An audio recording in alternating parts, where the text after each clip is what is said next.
Hello everyone, welcome to the Prelims Master Program at Level Up IAS. In this program, over the next 60 days, we will complete, assess and revise the entire syllabus of Prelims 2022. With 4 hours of classes every day for 6 hours, next 60 days, we would complete the syllabus, and then with 25 tests that you are getting as part of this program, we will be ensuring that you are revising the entire thing regularly and you're also completing your syllabus in an effective manner. This program is not only going to benefit students who are not yet very well prepared, like many of you would be there who are not completely prepared and are looking for a program like this which in 2 months would help you complete the entire syllabus in an effective manner. But this would also be useful for students who have more or less completed everything. Why?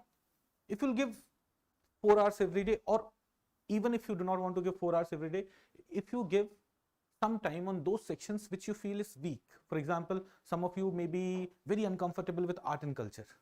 The others may be very uncomfortable with science and technology. Then there may be someone who is like, yeah, environment is something that I'm very, very bad at. So even for those students, this program would be beneficial. They can watch it, they can do it selectively. The overall fee that we've kept it very, very low. The idea was that everyone should be able to benefit from this program. Moreover, what we have done is, you would see that other than focusing on the core areas like economy or polity, geography, history, we have ensured that those areas which are ignored, art and culture or science and technology or international organizations, reports, etc. Similarly, environment, they have got equal focus. We spend almost the entire year, in our preparation, we spend almost the entire year studying only history, geography, polity, economy. But this is in reality only 50% of the syllabus. So this program would also ensure that all of you would be comfortable with the non-popular subjects, but equally important subjects. So today we are starting with polity. Nitish sir would be dealing with polity. Tomorrow we would be starting with art and culture. And all these classes for the first 7 days are available, the first 7 sessions are open for all of you. All of you can come to our center, can come here and attend these lectures free of cost without taking admission. Only after this, if you're convinced that all our teachers are good, the program is benefiting you, you can eventually join the program. Okay, so this was it from my side. I'll now invite Nitish sir to take over the stage and start the polity session. Sir,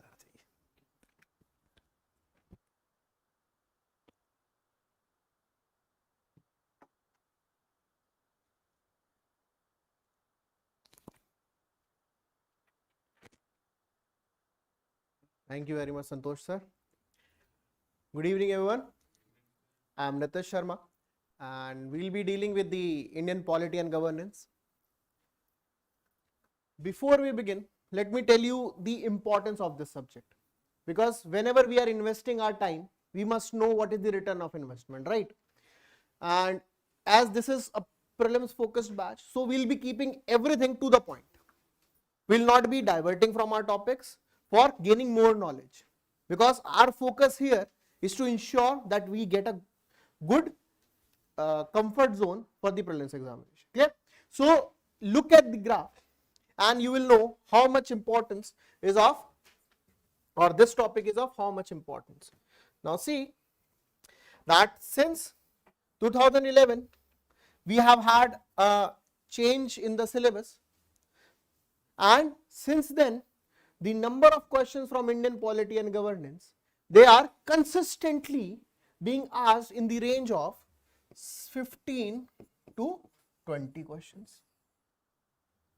This subject has been consistently being asked by UPSC. See, 2013 there were 16 questions, 14 12 questions, 15 13 questions, 16 7, then 23, 13 13 18 and 20.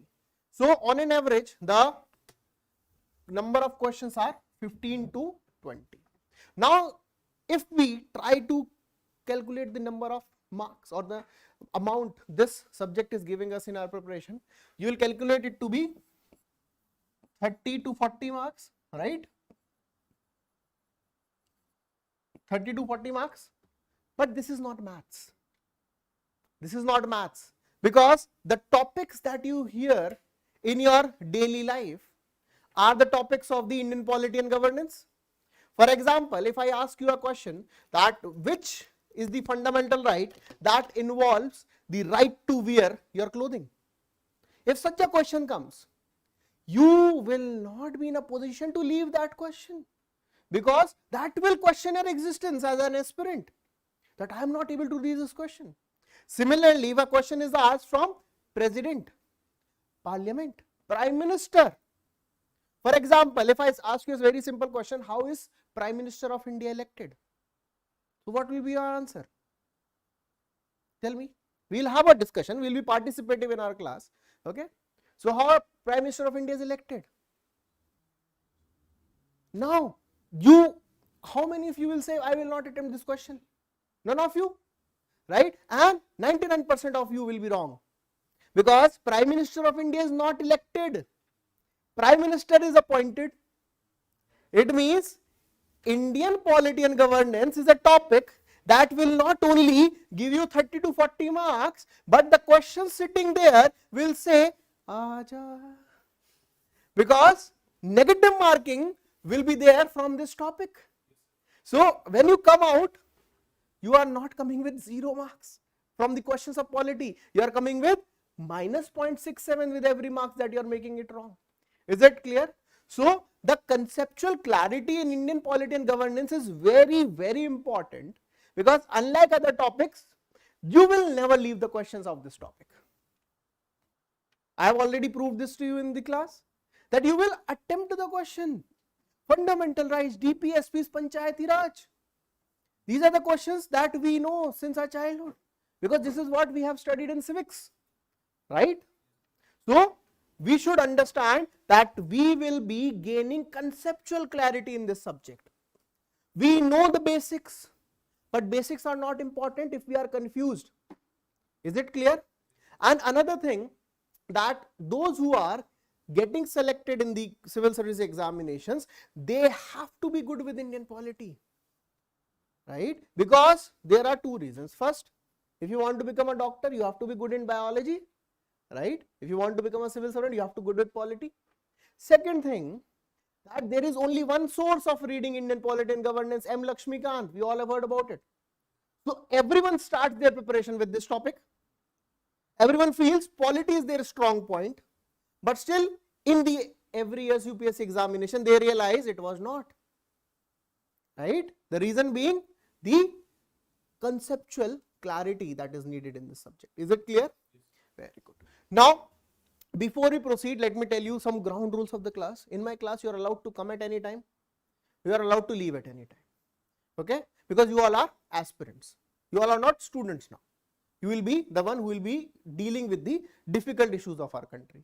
So these are a petty issues, that I am late. Why you are late? I will not be dealing with that. Second thing, you are allowed to eat in my class, because if you are hungry, you will not be able to focus. Is it clear? So these are the ground rules that you should be most comfortable. Only one thing that I will not be tolerating, that you are talking amongst yourself. If you can talk with telepathy, you are allowed to talk. But if sound is coming out, I have issue with that. Otherwise, you should be most comfortable. Is it clear? Very good. And make sure you ask any doubt you have. Our focus should be that we are not going home with any doubt. Because if you had to get your doubt resolved at home, why we are coming here?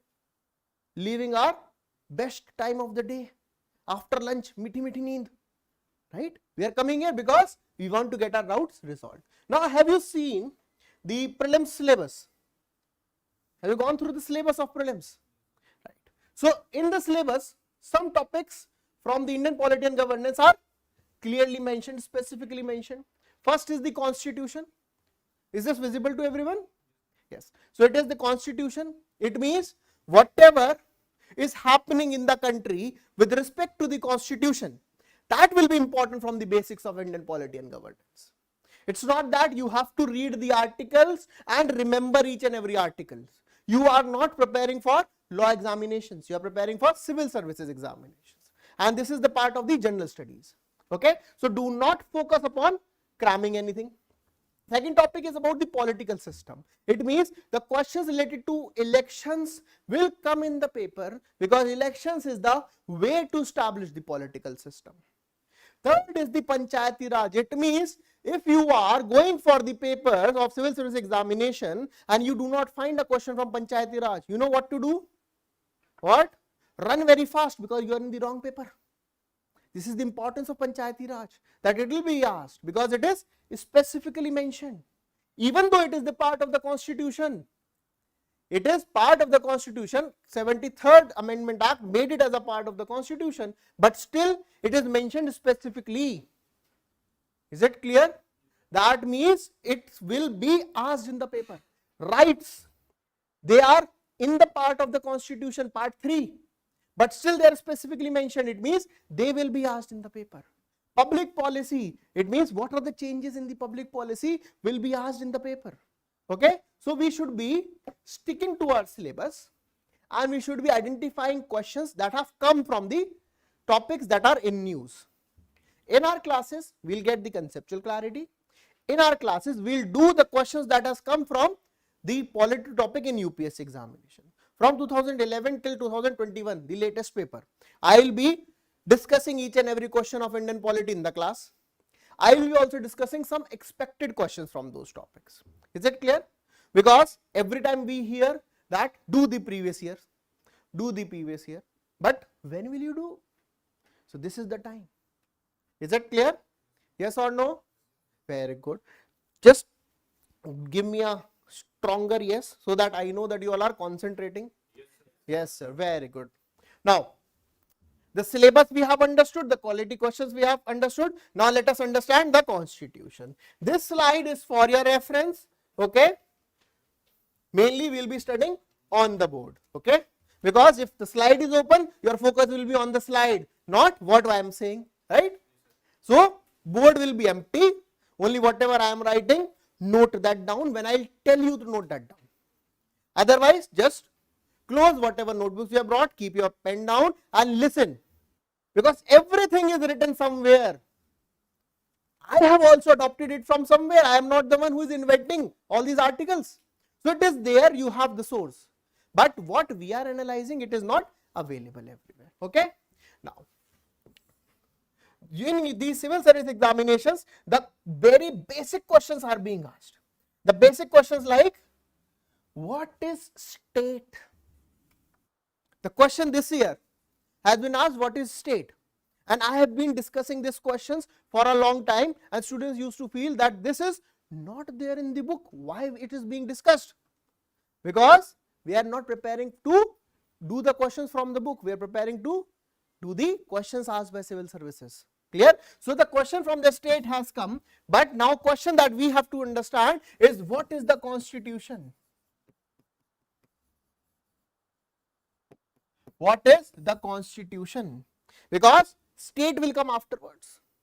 For us, constitution is giving us the definition of state, right? So what is the meaning of the constitution? What do you understand?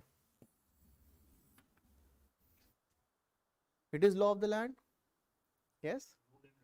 Rules and regulations. Very good. Powers and functions. And rights of the citizens. Model of governance. So very basic definition is that it is a fundamental law. It is like a framework on the basis of which everything is done. It is like a skeleton for our subject of Indian polity and governance, right? So constitution is the fundamental law.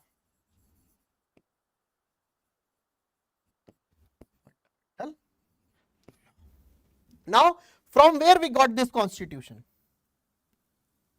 From where we got this constitution? We have a constitution of India, right? So from where we got this constitution? There has to be some history associated with it.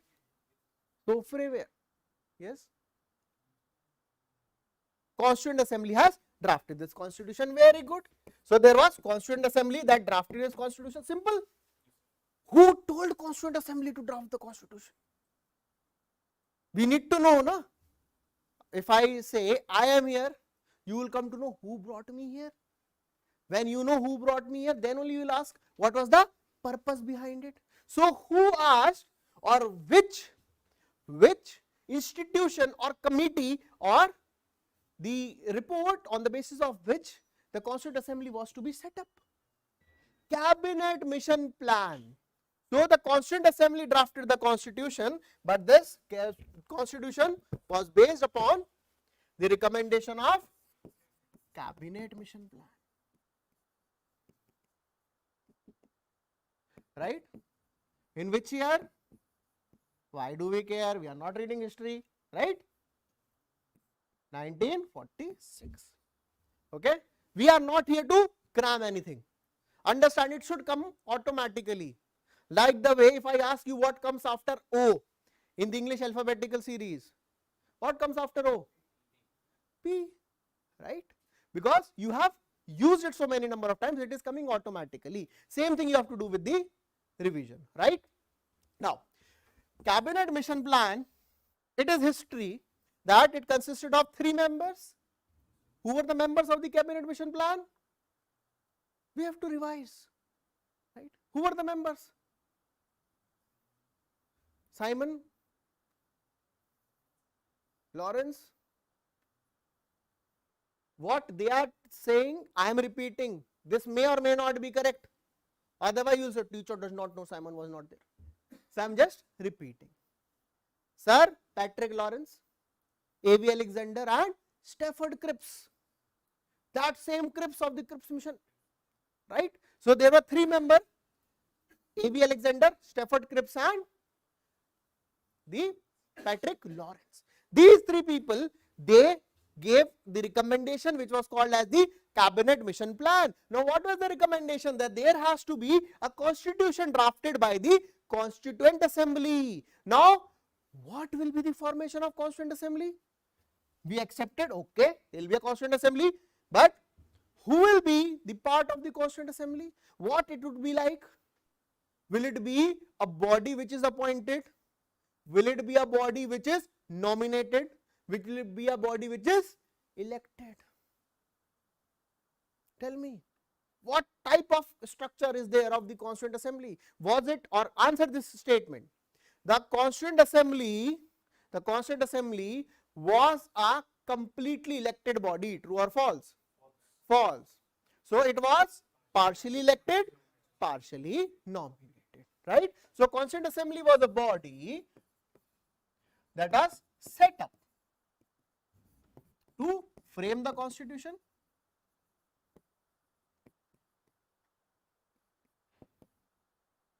but that body has to be framed itself, right? So that body was partially elected and partially nominated. Now from where the members were elected? Indirect elected. We all know that the election was not direct.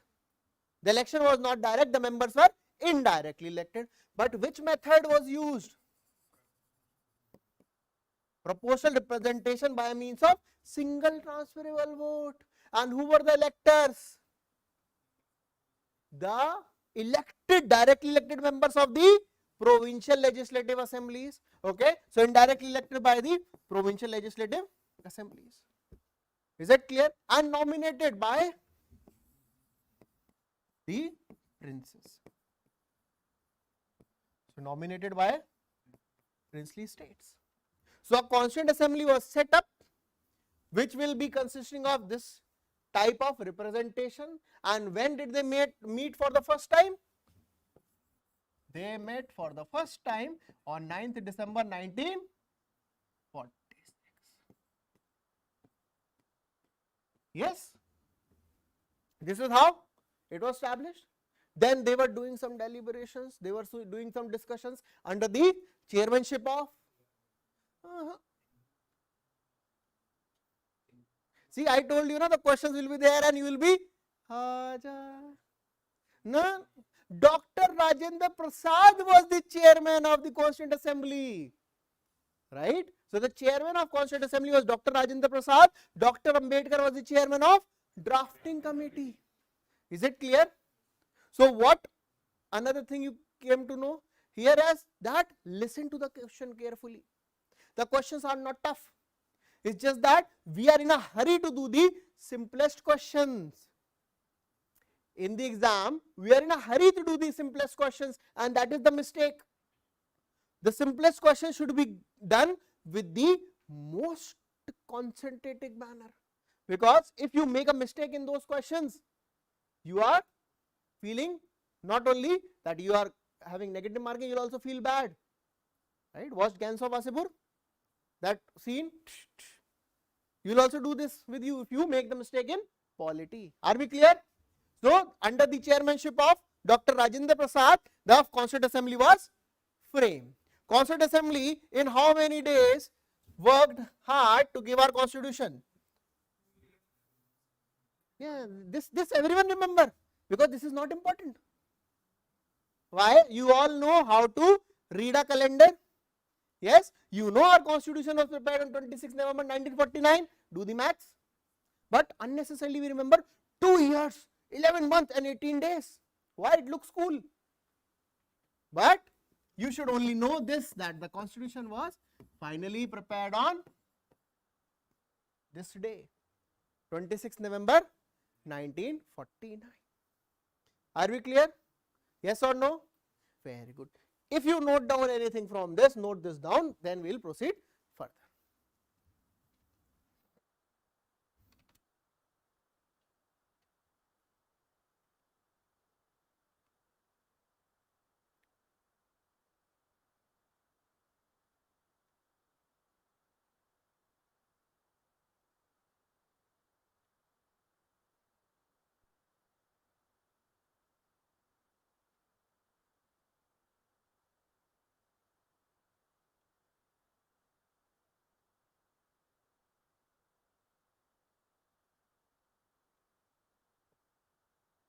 Done? You want to write anything from here? This will be the keywords for you to remember, the important things. So that while you read that page, it's the only thing that you need to remember.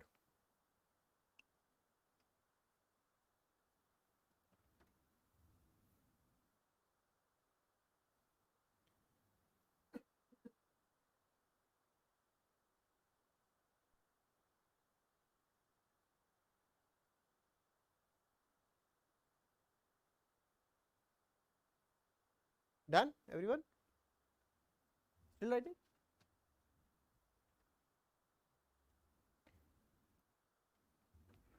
Now, on 26th November 1949, the constitution was ready. What type of constitution did we get on this day? What was there in the constitution on that day? We had something. What was there? On this day, someone showed you this is the constitution. Then you will see the features, no? You will see the features. So what was there in the constitution? There was a preamble, then articles, very good, schedules,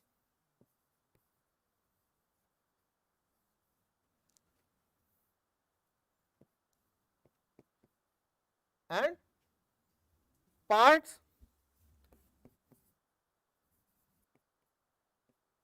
and amendments. Very good. Original constitution. Original does not have amendments. If you are having amendment at the original term, then how can someone complain? You have changed. So the original constitution only had these. So because we are talking about which date? Very good. Now what is the date today?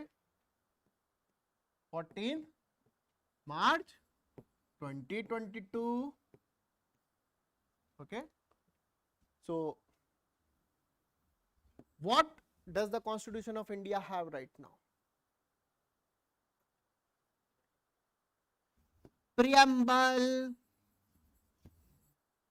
You understand where will we make mistakes?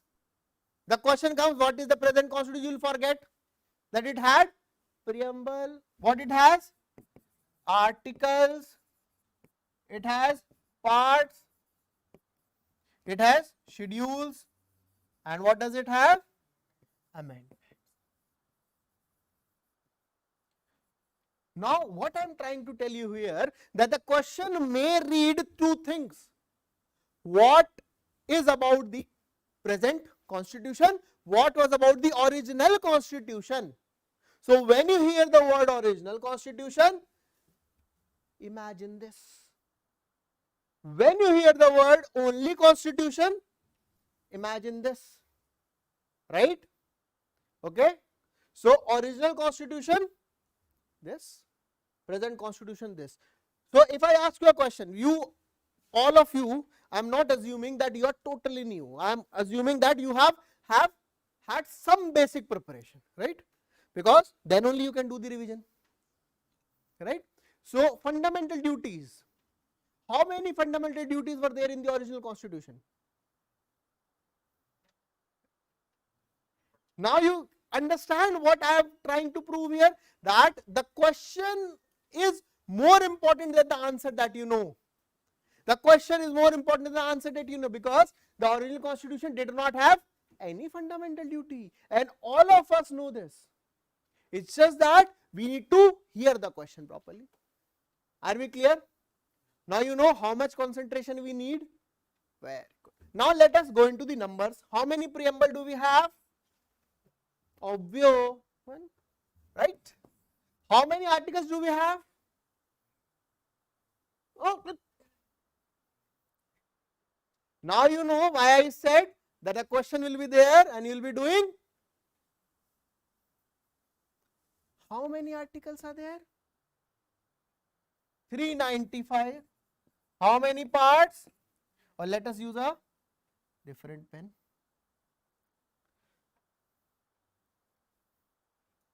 395. How many parts are there? 22. Very good. How many schedules? How many amendments? Why?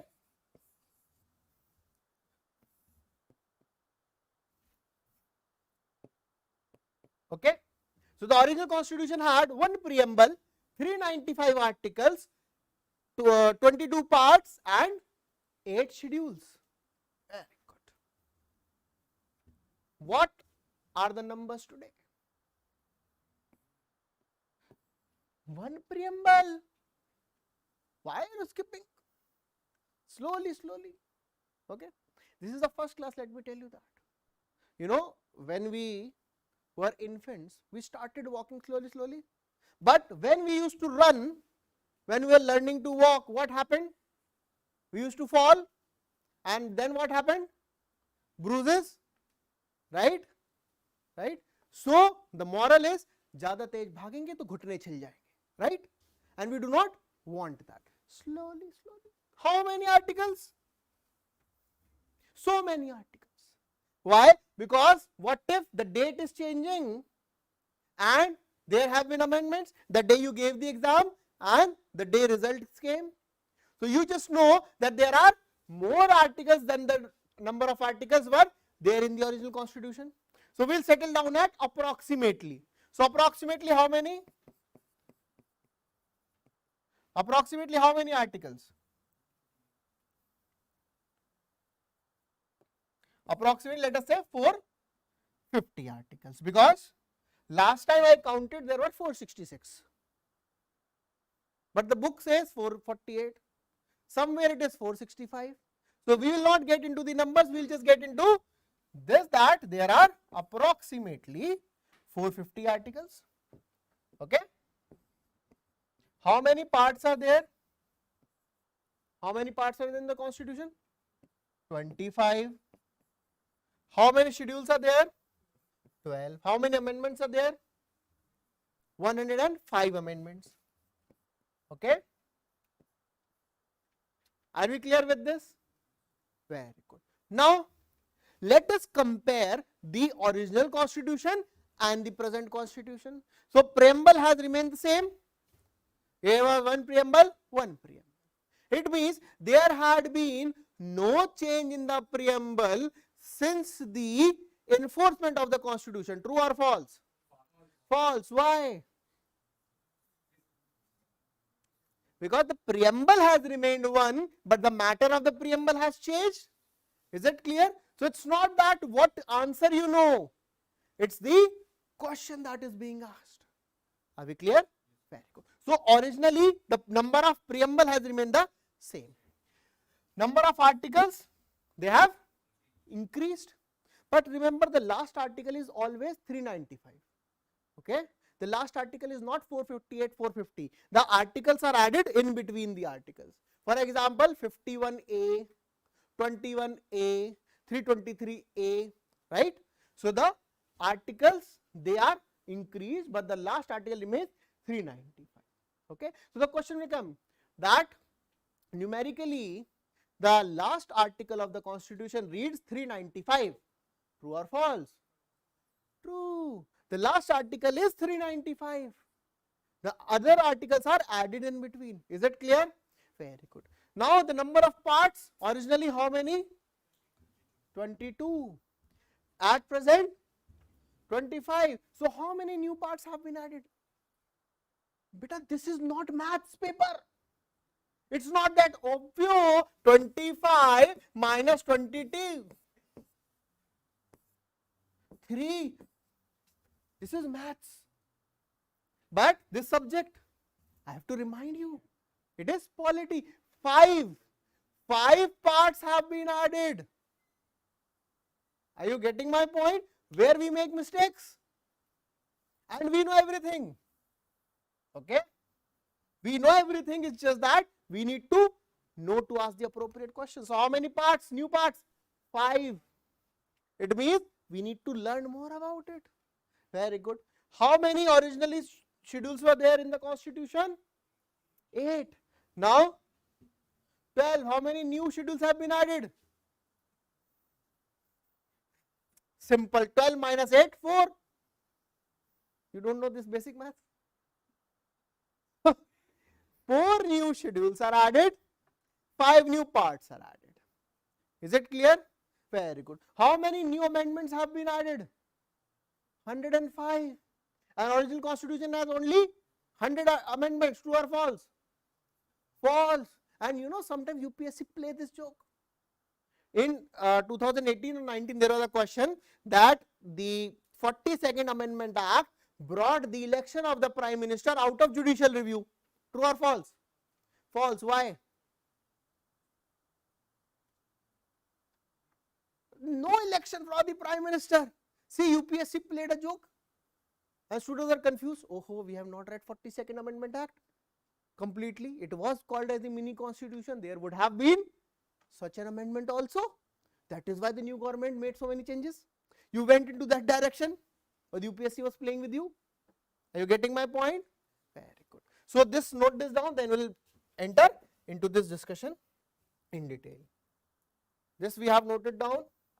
Note this down.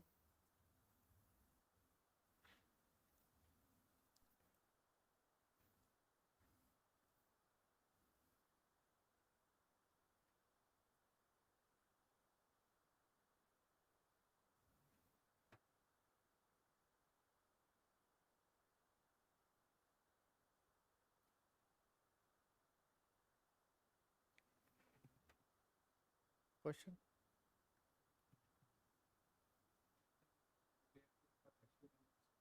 Why to 4 hours you are spending in polity?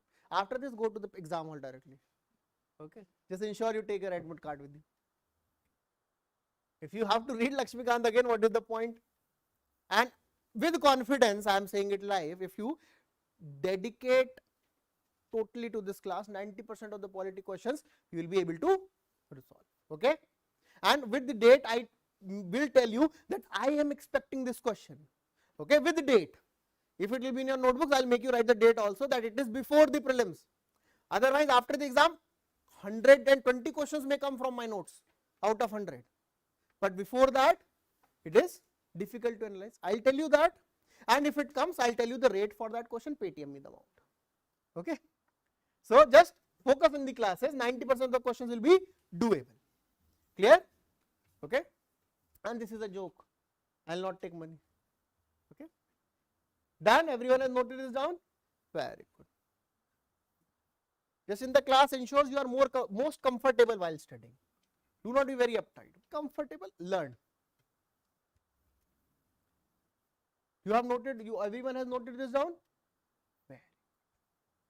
Now preamble, we have to discuss that in detail.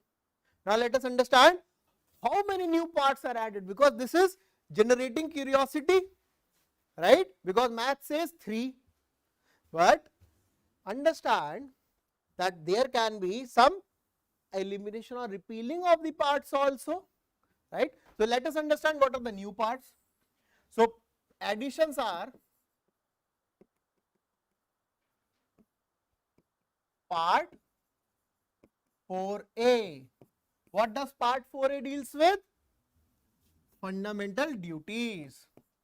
Will you understand what is FD? Fundamental duties. Okay. And if you have this tendency that while revising you forget what does it means, please write the full form.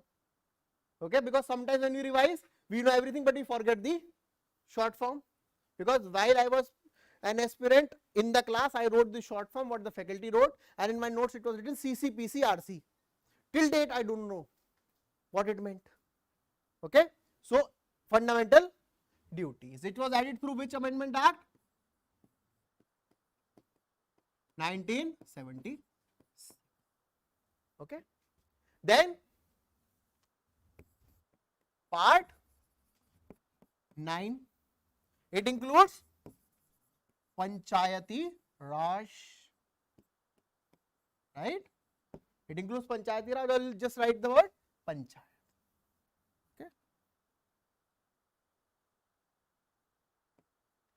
It was added through 73rd Constitutional Amendment Act. Which year? 1992. You know, because UPSC is going to a next level. UPSC have asked the question from the amendment that when this amendment came, who was the Prime Minister? So if you don't know the year, you will keep on guessing. But when you know the year, given that you know who was the Prime Minister, that will be a very easy question. That who was the Prime Minister here? No, first Indira Gandhi. Here Narasimha Rao. Is it clear? So such questions may also come. Then part 9A, B. Okay, part 9. That is why I am saying do not write side by side. Listen, notes you all have, it is written in the notes. Okay, just understand. Part 9A, municipality. Municipality, it was through 74 Constitutional Amendment Act, 1992. Okay, then fourth was part 9B. It is cooperative society. What is date today? 14th March 2022. Write it in your notes. Question will come in the prelims 2021 from cooperative society. Okay, and the rate for that question I'll decide that day. Given 14th March, I am telling you this year cooperative society is coming. Is that clear? Why? Because there is a Ministry of Cooperatives that has been made. There was an amendment into the 97. The amendment has brought the changes into the part 9B of the Constitution. Is it clear? So the question will not come from the changes, it will come from the basics. That which Constitutional Amendment Act added cooperative society? Which 97 Constitutional Amendment Act year? 2011. Who was the Prime Minister? Dr. Manmohan Singh was the Prime Minister. So this is also we are remembering. What if question comes? Okay. And what is the 5th edition? This is also, till this point it is visible to you or not? If it is comfortable for you it is visible? No? Okay. So you all sit, I will just write. Till which point it is comfortably visible for everyone? This part 9 is visible? Comfortable? Balcony? Visible? Now the theatres are open, we have balcony. Right? This 9B, not clearly visible? Clearly visible? Very good. So I am writing it here. The fifth is the part 14th A. It deals with tribunals,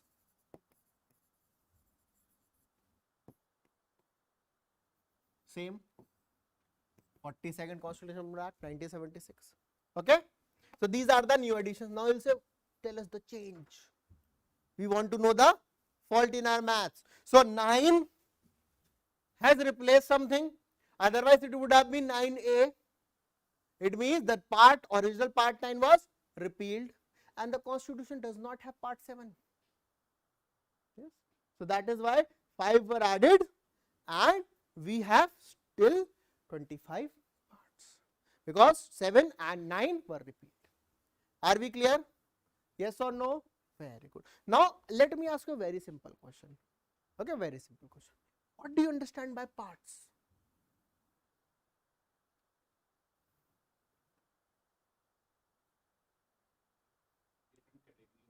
Different category. Yes. It is for the making the Constitution reader friendly, that the important features are divided into various parts. For example, if you want to read the fundamental rights, you will go to part 3. So for the comfort, otherwise there is no special purpose. Like the way we have the chapters divided in our books, the Constitution is divided into various parts. Okay. So if the question comes, what are the purpose of the parts, and you say it is having some very mystical feature, no, only for the convenience of the reader. Are we clear? Note this down.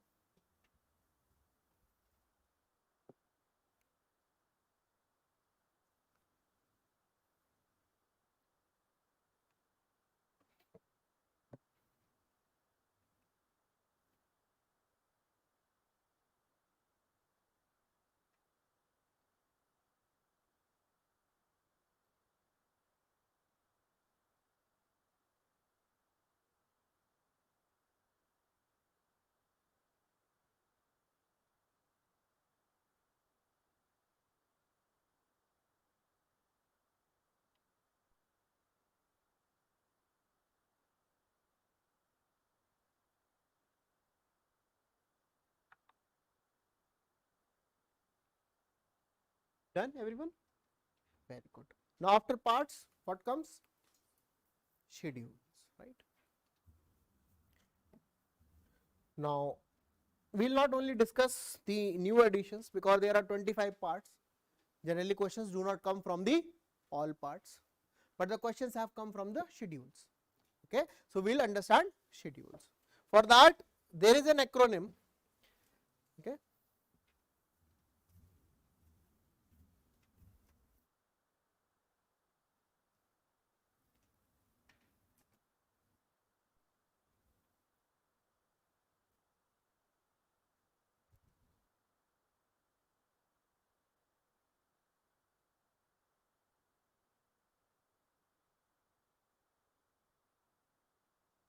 That is called as tiers of old PM. You must have heard about this acronym.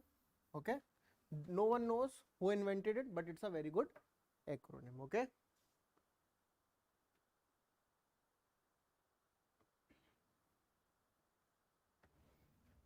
So it said tiers of old PM. Now what are the 4 new schedules added? Simple: 9, 10, 11, 12. No science in this. 9, 10, 11, 12. What was the 9th schedule related to? It was related to the land reforms. It was added through which constitutional amendment? First. You know, this was UPSC question. Who was the Prime Minister when 9th schedule was added? So when you know it was through the First Amendment Act, you know it was 1951. So it was very easy for you, right? What was the 10th schedule, or how the 10th schedule was added?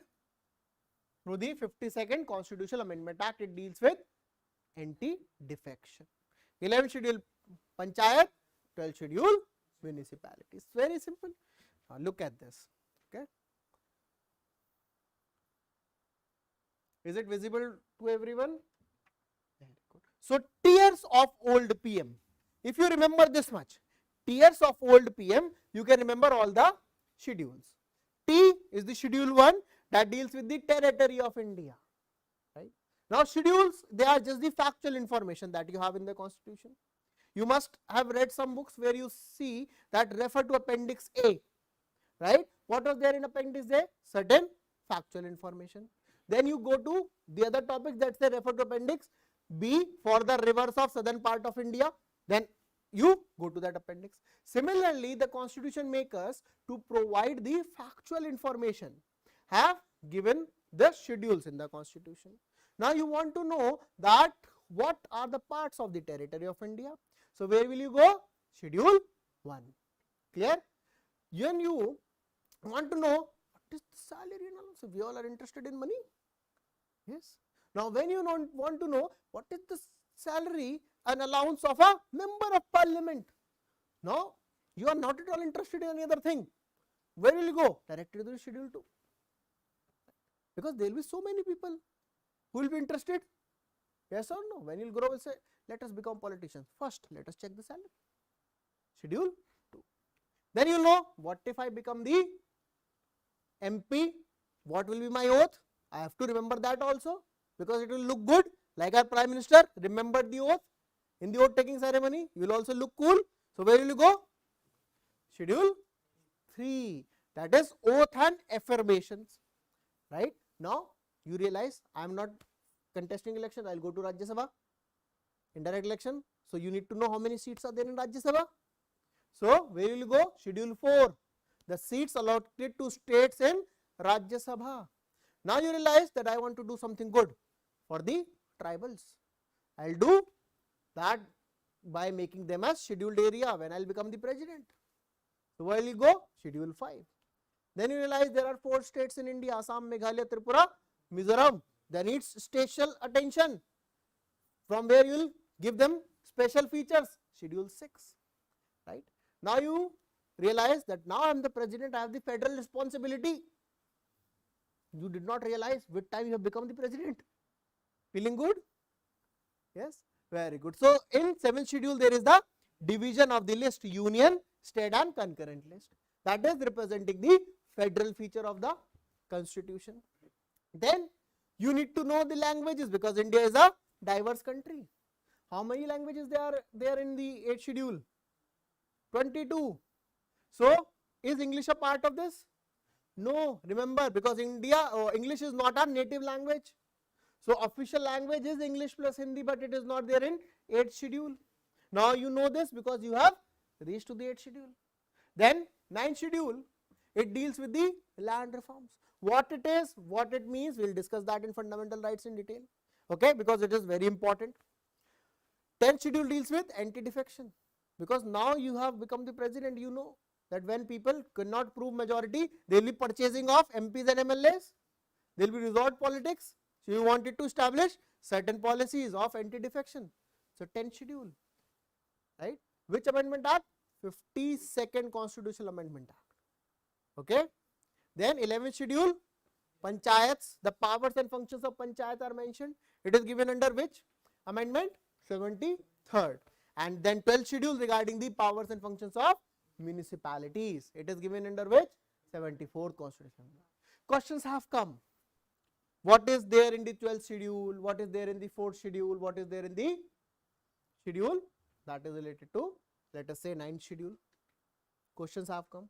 So if you want to note down something, you have it in your notes. No need to write it down. It's just that you have a look at it, because this is very important. Are we clear?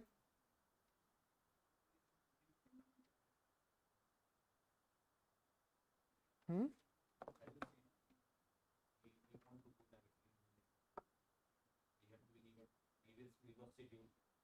why they are not considering fundamental rights or emergency? Because fundamental rights, they include the substantial portion of the constitution. Schedules are the factual information. That means if you want to contest the seat of Rajya Sabha, you belong from which state? Let us consider you are from Delhi only. Okay. Now Delhi, you want to become member of Rajya Sabha from Delhi, you must know first how many seats are there. Now if you will go to the part 5 of the constitution and go to the chapter of the Rajya Sabha, and if you have to find, okay, 3 seats are there from Delhi, it will take lot of time. For that, simply if you go to the 4th schedule and see, okay, 3 seats are there, that's it. It is the factual information. Okay. It is easy for us to have all this information because it will be reader friendly. Are we clear with this? Okay. So these are the schedules. Yes.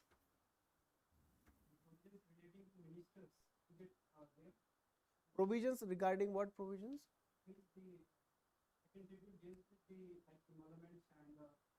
Monetary aspect, dealing with the what is given that constitutional post mostly. The minister could also come. There they do not get a definite salary, they get allowances. Okay. So allowances depending upon how much responsibility they are having, there is not fixed, they are just information of the allowances, how much they will get. President is not there in the schedule 2. Just you, the important thing that you need to remember is president's salary and also not there in schedule 2.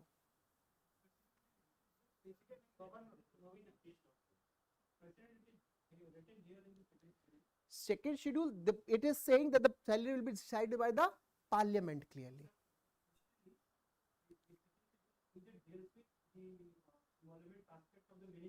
No, not minister, MPs.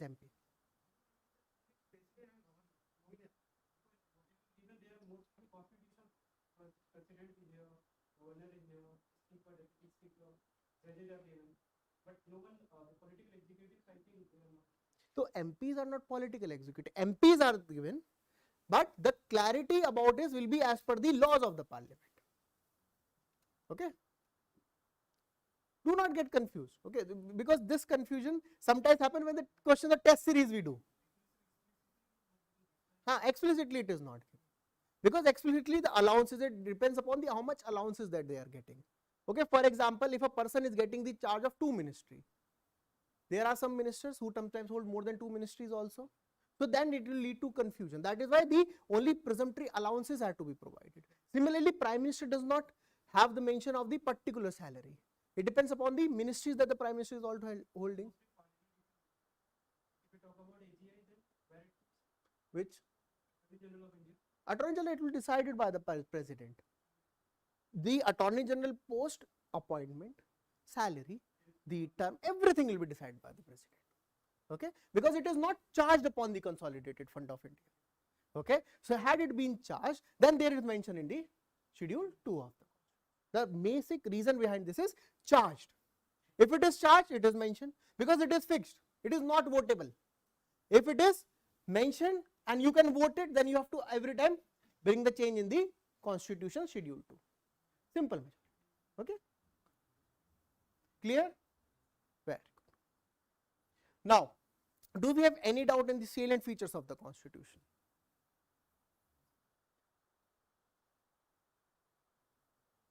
In this second schedule, the salary and allowances of the people who hold the constitutional posts are provided.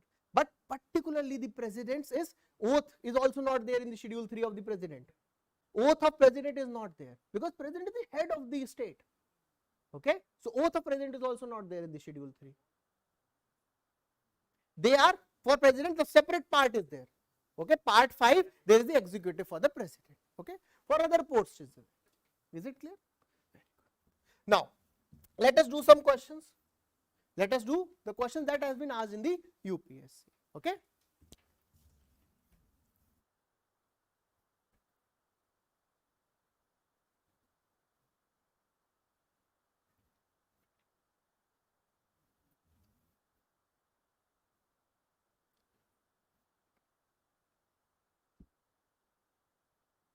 Try to answer this question. Visible to everyone?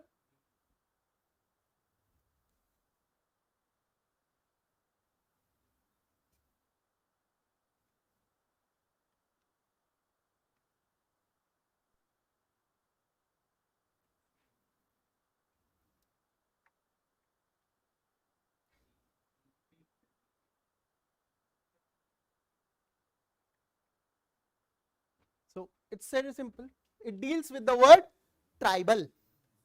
Tribal is either 5th or 6th. Now, without looking at the options, you are already confused whether it is 5th or 6th. This is the way we should not be attempting questions in the UPSC.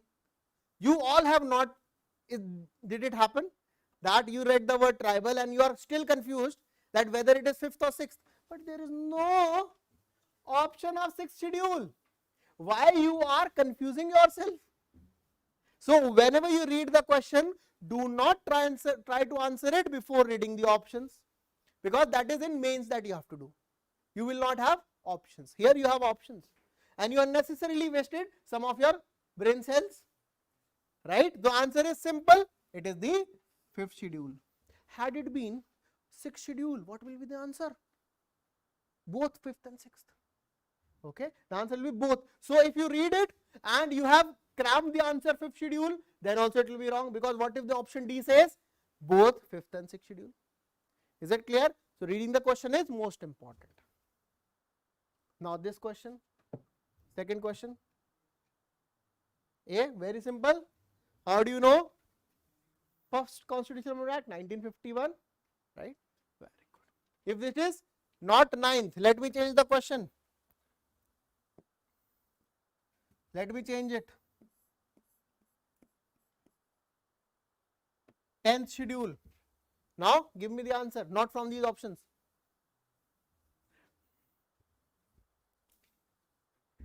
'52nd Constitutional Amendment Act, which year? 1985. Who was the Prime Minister of India in 1985? Rajiv Gandhi. Okay, so the answer will be Rajiv Gandhi, because if 9th has come, UPSC may ask 10th also. Are we clear? Very good.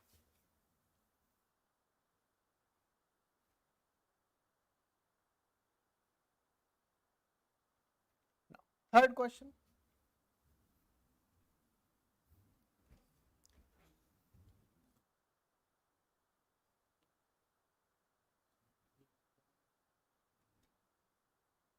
Governor General? Sure?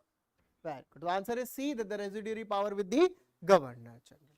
Okay, this is a history question, but it's just that it is about the residuary powers we have included in it. This when we will do the 9th schedule, then I will discuss that question. Those who are in the revision phase, they can try to attempt this question. Fourth question.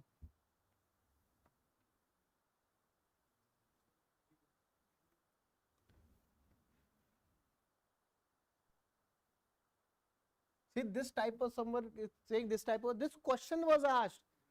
This, okay, the previous question, that is, these all are UPSC questions only. Okay, these are previous year questions only. So don't think such questions will not be asked, because these are asked already. Okay.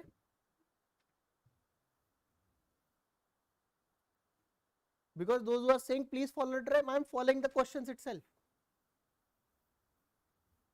If you want, from the next class I will give you the year also and set also.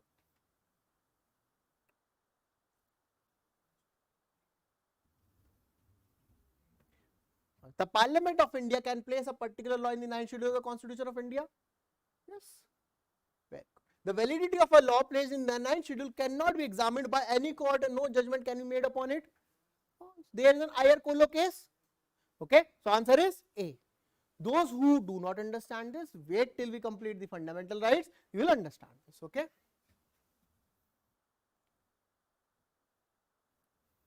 Fifth question.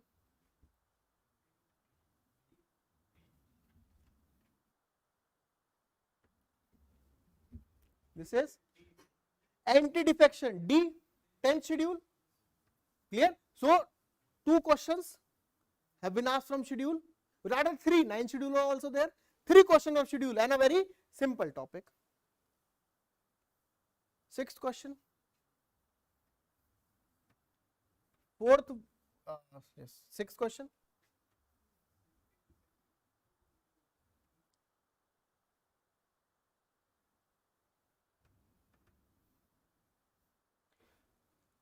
which of the following the constitutional government is one which places effective restrictions on individual liberty in the interest of the state authority? No, it is opposite of it. It is the restrictions on the authority of the state in the interest of individual liberty. The answer will be B. Okay. And while attempting the questions also you notice one important thing that they are asking not correct or correct. But in the civil services paper UPSC highlights it. The not correct will be in bold. So like we prepare in the mock test, it is not in bold. In UPSC it will be in bold. Okay. Is it clear? Very good.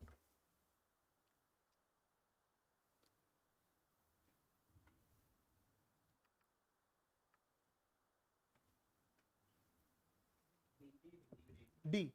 A constitutional government means a representative government of a nation with federal structure, a government whose head enjoys nominal powers, a government whose head, this is a repeated statement, okay, whose head enjoys nominal power, a government limited by the terms of the constitution. The answer is D. Okay. So for whatever we have discussed, such questions have come from the or in the UPSC. Now let us see some of the practice questions also.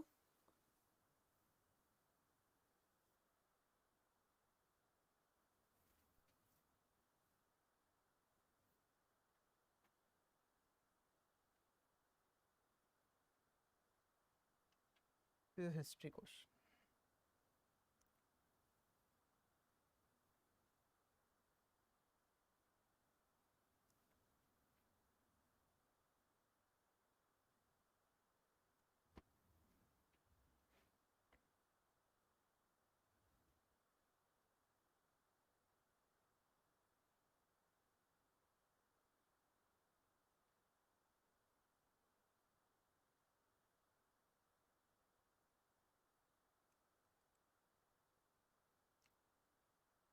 A, B, C, D.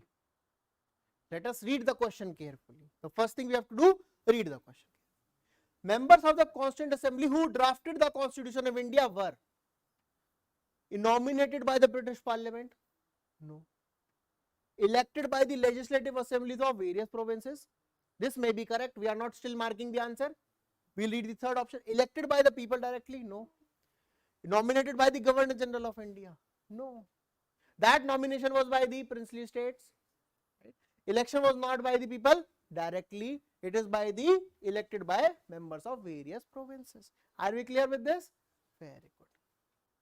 So answer to this will be B.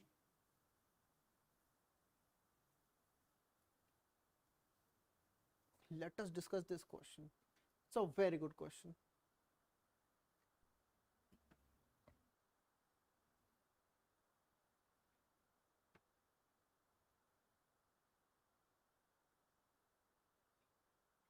B? Very good.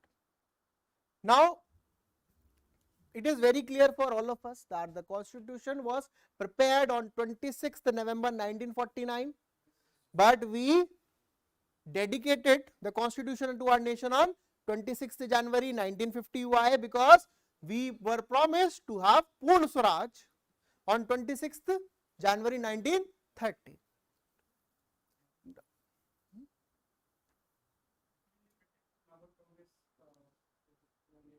In the banks of Ravi river. Okay, let us go into that detail also. Now, we all know this. Why the Lahore Congress choose 26th January as the day that they will hoist the flag of India on the banks of Ravi river?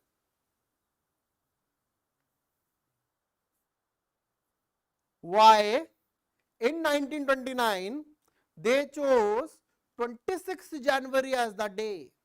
Because what if this is the question and the option is different? Why our forefathers were so interested in 26th January? Because it's a Republic Day, it will be a holiday? No? Then why they were interested? There must be something. See, in this class I will make sure those who are new, they learn something. Those who are revising, they learn something, right? Otherwise, it will be of no use for everyone. We have to have sabka saath and sabka vikas. Right? Now, why 26th January? No? No, before that, Gandhi, Nehru, before that, there was a freedom fighter, or we will say one of the leader in the history, Surendranath Banerjee. So, on 25th of January, I am not sure 84 or 85, okay. So, factually, pardon me, but the date is 25th January that it was decided that tomorrow there will be a meeting that will be acting as the first mass movement against the British rule. It was the pretext of National Congress where the Surendranath Banerjee, it was before the establishment of Congress also, okay. In 1885 Congress was established, so it was the 25th January 1885 that tomorrow we will be assembling and we will go against the British rule, okay. So, on 26th January for the first time, people of India, they assembled together and did something which is today we call as the part of the freedom struggles, okay. So, that is why 26th January is very important for us, okay. Now, if UPSC is asking this, it is very easy, but if UPSC wants to frame a very difficult question, we are also prepared for that. Are we clear? Very good. Now, other questions are from the preamble itself. So, let us start with the preamble. Now, do we have any doubt? Do we have any doubt till from the topics that we have discussed? Yes, no? Very good. Now, I am repeating it again. The questions first I discussed that are from the UPSC previous year questions. Okay. So, do not feel that we are not preparing as per the UPSC papers, because our base is the UPSC previous year paper. Is that clear? We will not go anywhere which is not asked in UPSC. Clear? Now, we are going to the topic of preamble.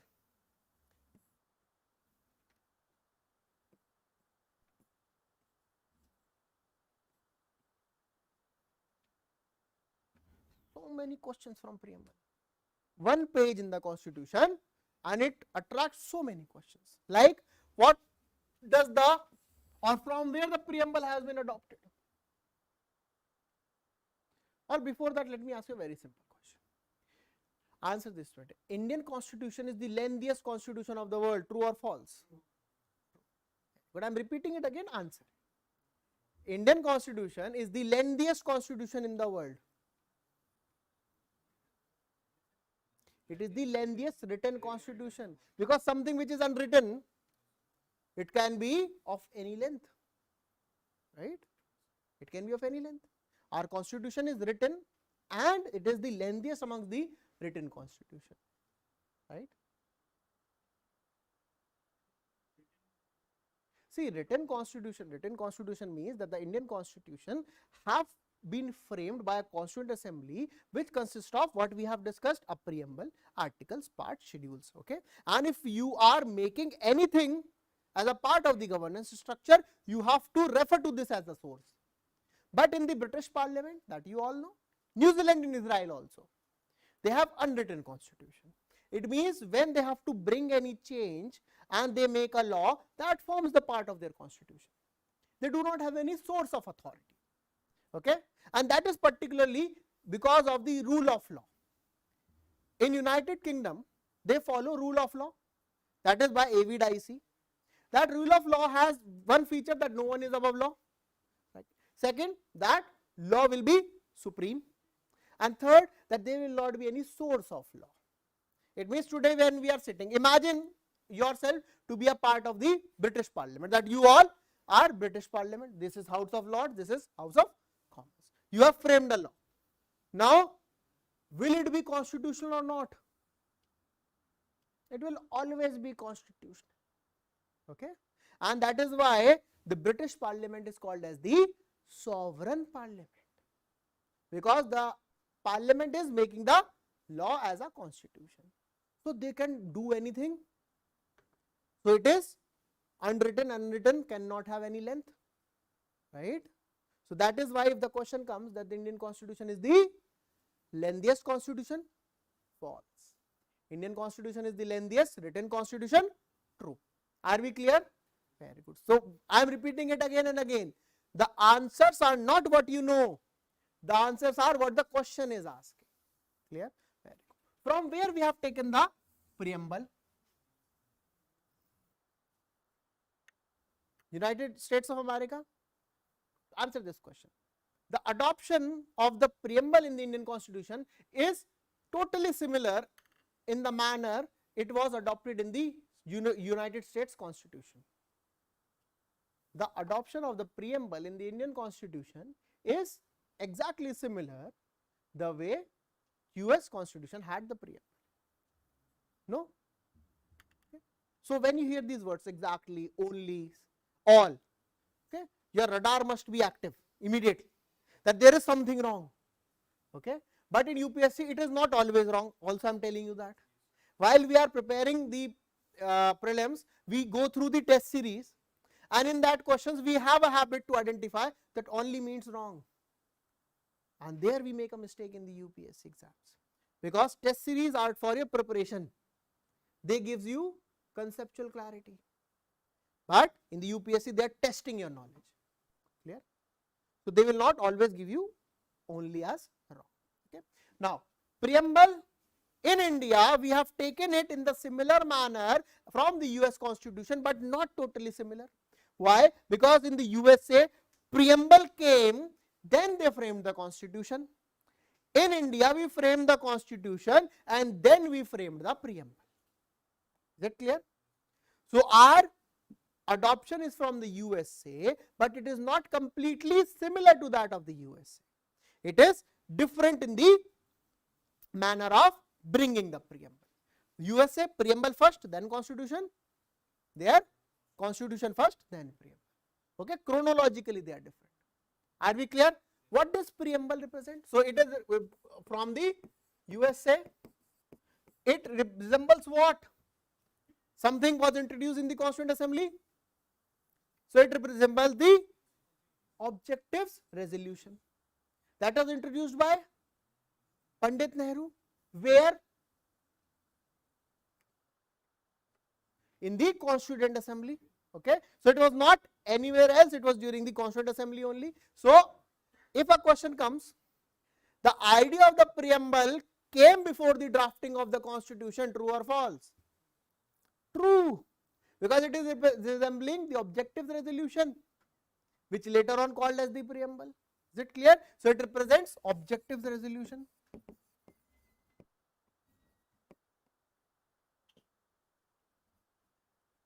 Now, Objectives Resolution by Pandit Nehru. Okay. Now, what does the preamble represent? Objective Resolution, but at this moment, as the Constitution that we have, it is reflecting something. The preamble represents what?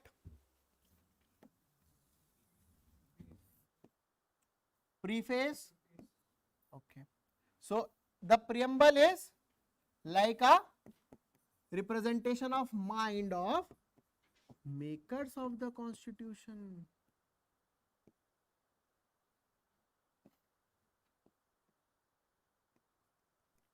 Okay. And you want to know one important thing, UPSC question. What resembles mind of the makers of the Constitution? Preamble. It represents the identity card of the Constitution. UPSC question. Okay. No, we frame preamble later on only. The preamble later on reflected what our Constitution is. But the idea of the preamble taken from USA, but inspiration from the Objectives Resolution. Okay. Identity card of the Constitution. It represents the soul of the Constitution. Right. Now, why we are saying all these things? Because preamble must be representing something. What does our preamble actually represents? It represents four things.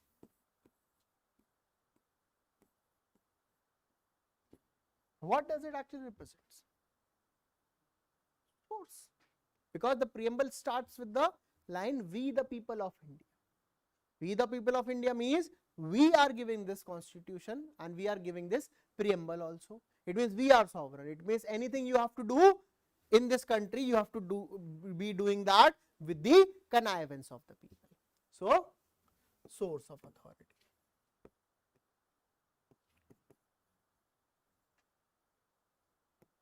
Now it says we the people of India having solemnly resolved to constitute India into a sovereign, socialist, secular, democratic republic, right? So what it is telling, that what type of country is India? Okay. So it is telling you the type of polity. If someone comes to you and asks, is India a democracy? You'll say yes. How will you say? Because it is there in the preamble. Someone asks, it is a republic? Yes, there in the preamble. So it is telling you what type of polity is India. Clear? So it is mentioning the type of polity.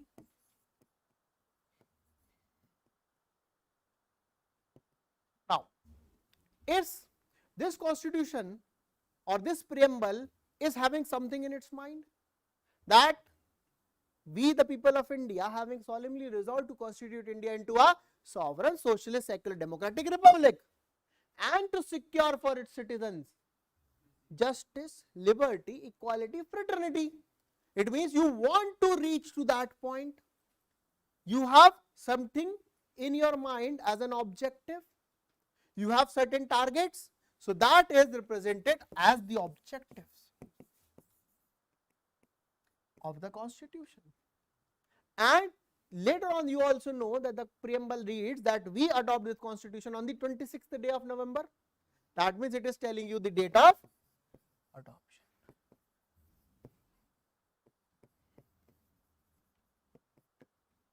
This is the information that we have in our preamble.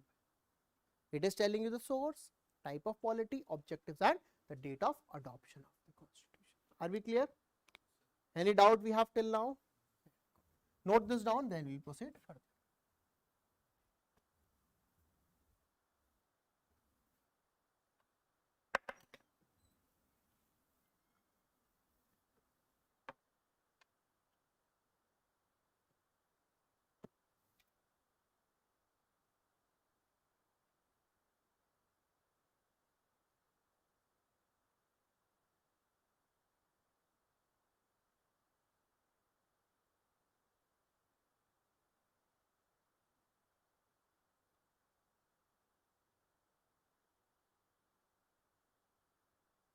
Done?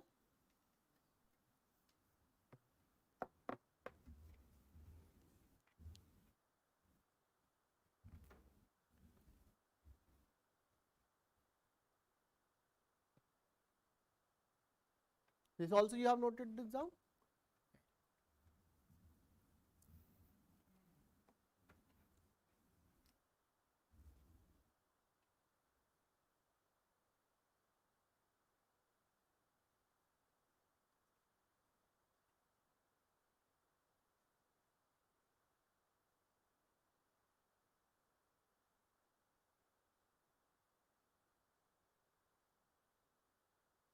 Done?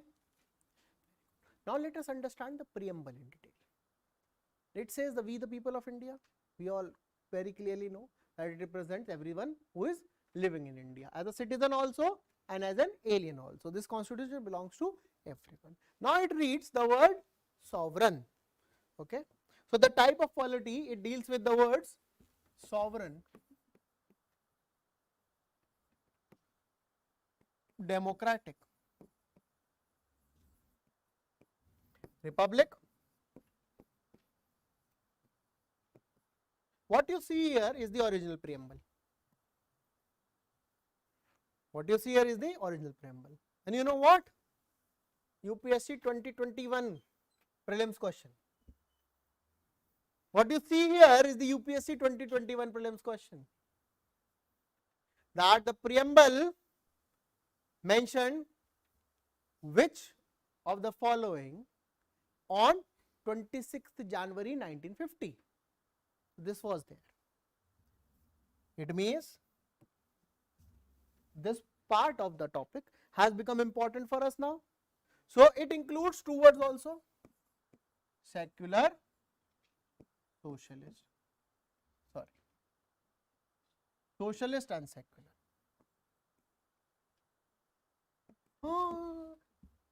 That is later on. First, we are talking about the type of polity. Okay, that is objective. Okay, that is why I told you, don't run very fast. You will fall and घुटने छिल जाएंगे. Slowly, slowly.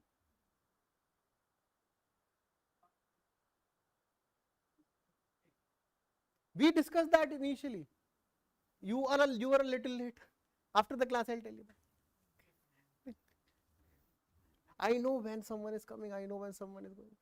So that I can tell you were not there in the class. Okay. I'll tell you. When we'll go to the article 12, then I'll tell you what is the meaning of the state. Okay. Just remember two words. Not part of the preamble, but part of the preparation. Trust me, have patience, and on the last day of the class, I'll make you take the syllabus that everything is covered or not, all the questions are discussed or not. Okay, just trust me and have patience. Okay, just imagine yourself to be the Uday Bhai of Welcome Movie and say control Uday. Okay, just that.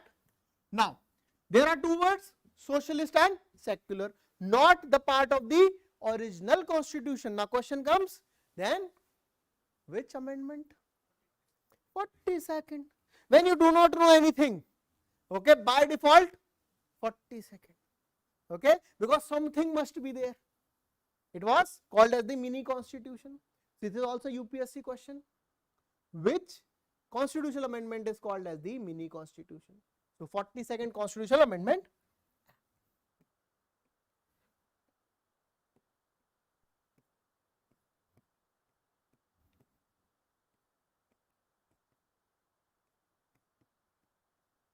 Now let us take this discussion to a little higher level. Sovereign, what does this mean? Sovereign.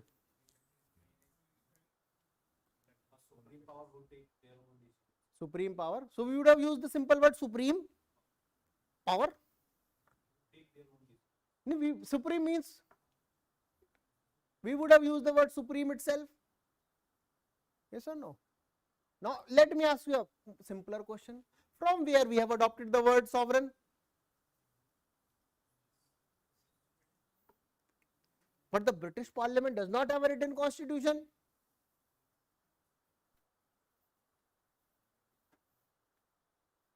Okay, tell me. Ireland. Okay, Ireland.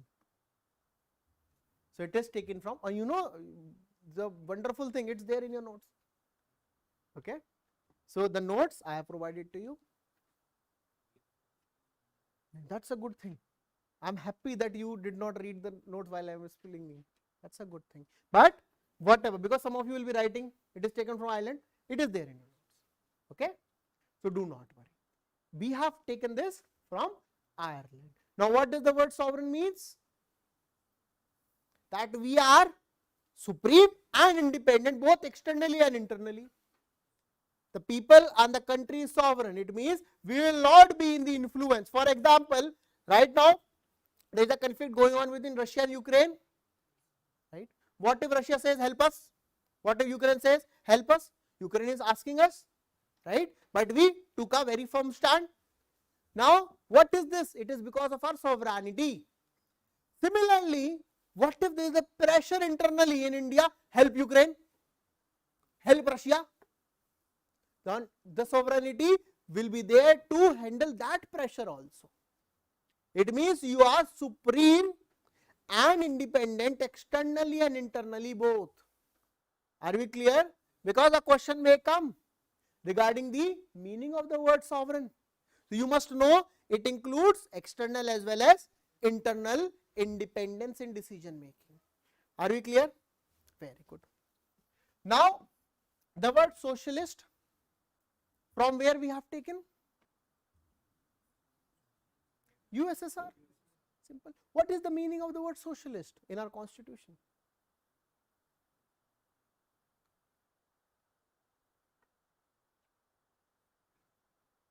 Because this 2020 there was also one question regarding concentration of wealth. Right? It's simple. There is Article 39 B and C that helps us give this answer. It means equitable distribution of resources and prohibition on the concentration of wealth. We are socialist in our mindset, not in our functioning. Understand? We are socialist in our mindset, not in our functioning. But it represents only two things: equitable distribution of resources and reduction or the elimination of concentration of wealth. Is that clear? What does the word secular means?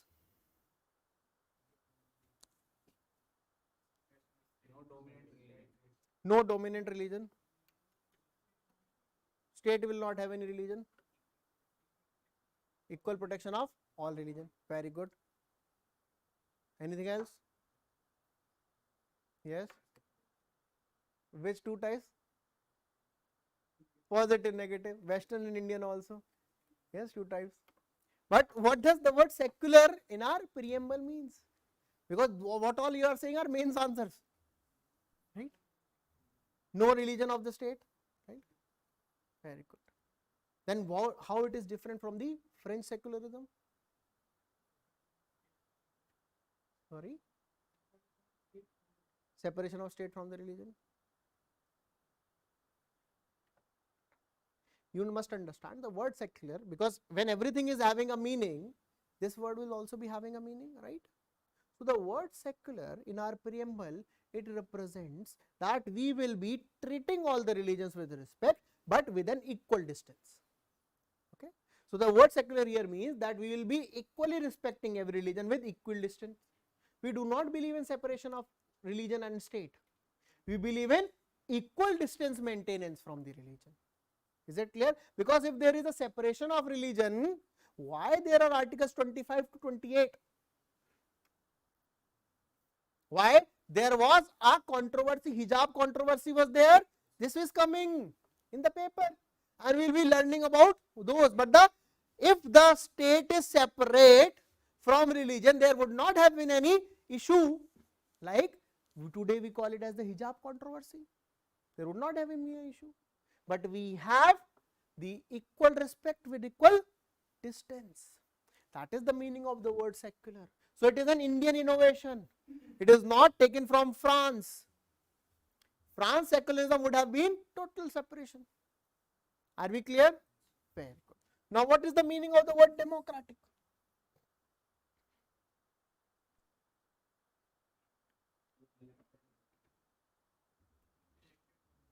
Elected government chosen by people. Yes? Simple. So Russia is also a democracy. Putin is an elected leader. You know that or not? So is this the same thing that we have in our constitution also? No.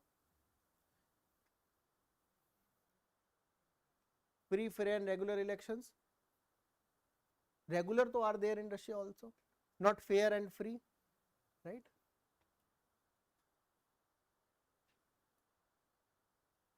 So what does the word democracy here means?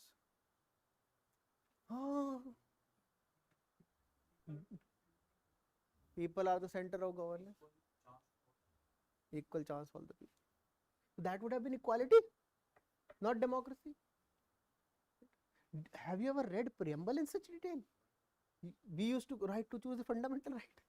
Now understand, the democracy here means the doctrine. Who are sovereign? Us. Right? We are sovereign. But if we are sovereign, then who will follow the laws?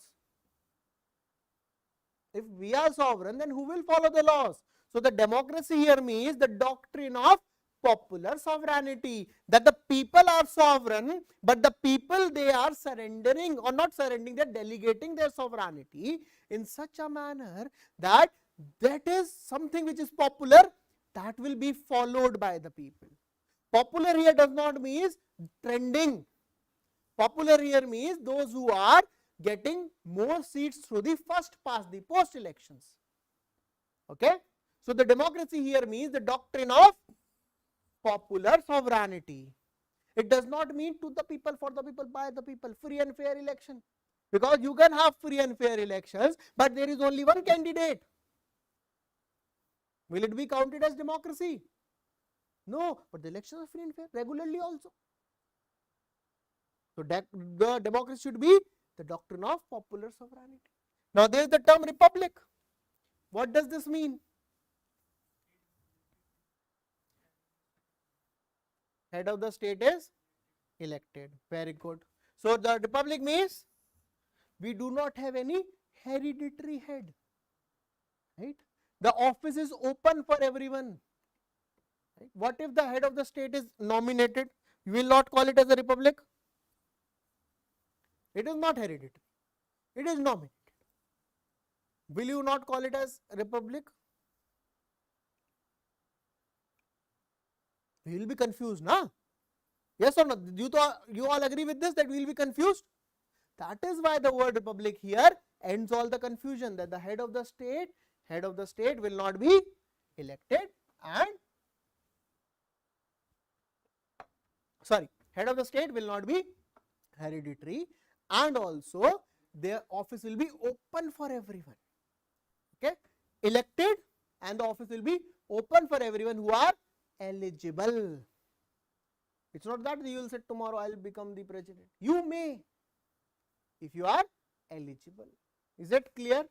These are the, and what are these representing? Objectives of the preamble? No.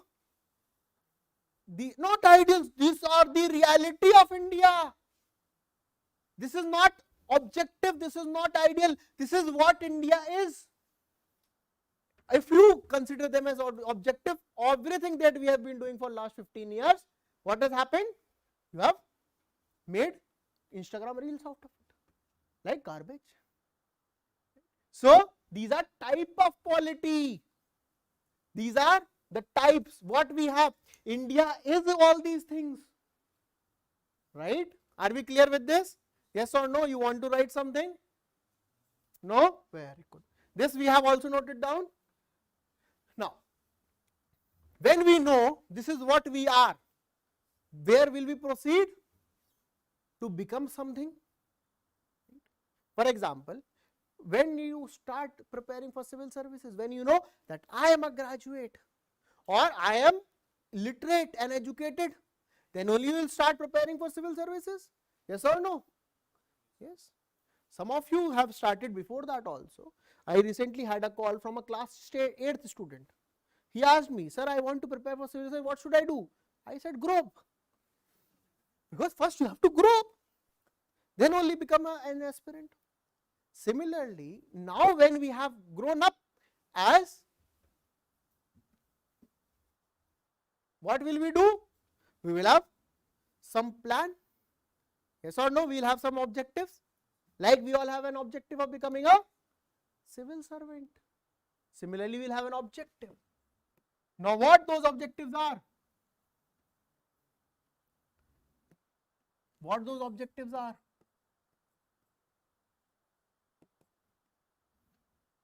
Tell me. Justice,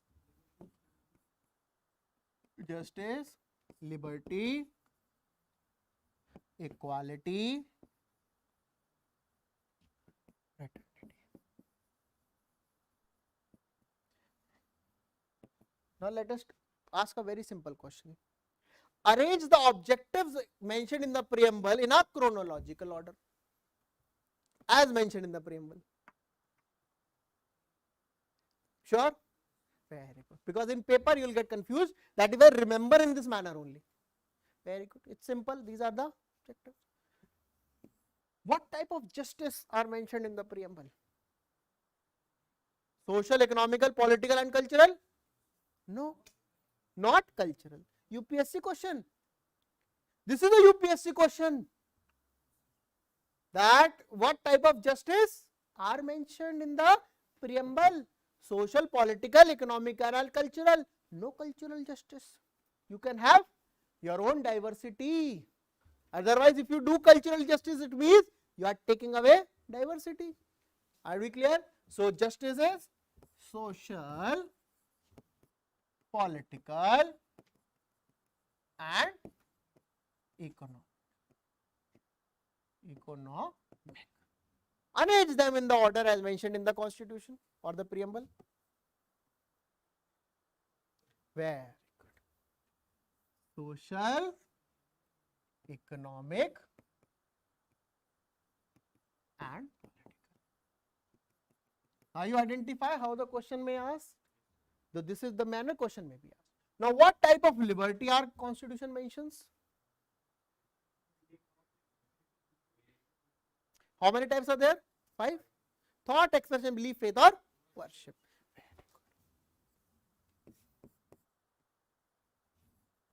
Expression, belief, faith and worship. Very good. Now answer this statement. The Constitution or the preamble of the Indian Constitution mentions negative liberty. True or false?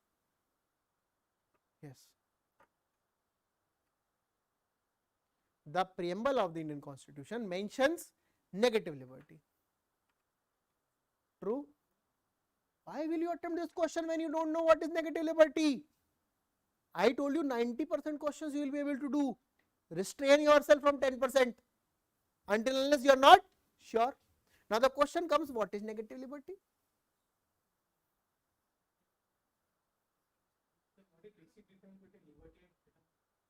Liberty is what is your inherent. Freedom is something which is given. Like we got freedom from British. But liberty we did not ask that we will be having the liberty to move somewhere. We had that liberty. We did not ask them liberty to have our nation. We have it. We just wanted them to go away. Freedom is external. Liberty is something that is sui generis. That is developing itself. Okay. Now, negative liberty is something which means absence of restrictions. Now, the preamble of the Indian Constitution mentions liberty as absence of restrictions. True or false? Reasonable restrictions. But they are reasonable restrictions are on freedom. We are talking about liberty. You will not accept it because we are drifting away from the trend. So, let me show you the question that are asked. Okay.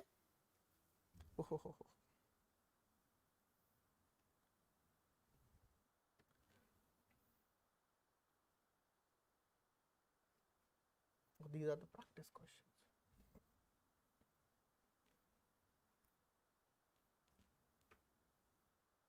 Enjoying polity? Yes? Very good.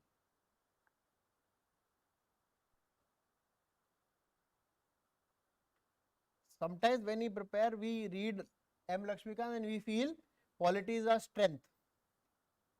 But when you know, you will realize that polity is a very complex topic. Oh, so many questions of preamble. Oh, it is not there in this. It is there in the fundamental rights. I have put that. So, or did you find that question?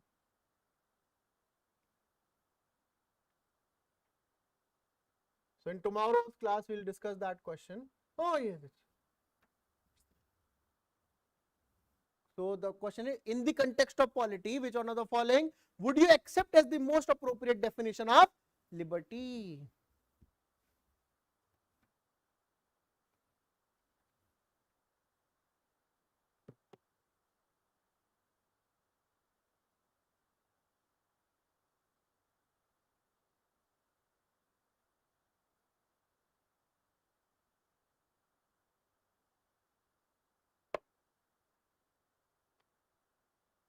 Tell me. D.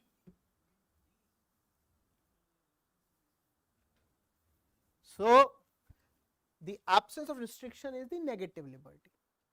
Our preamble, what it is having an objective that you should be able to have your thoughts, your belief, your faith, your worship and your expression.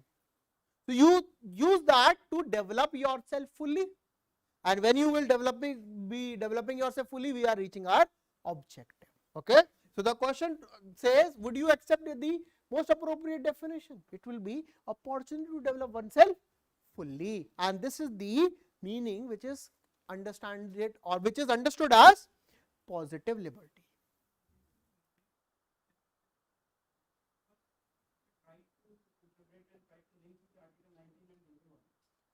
But what is freedom?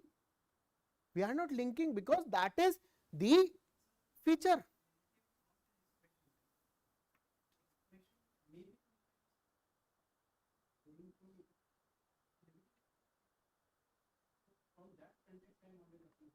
But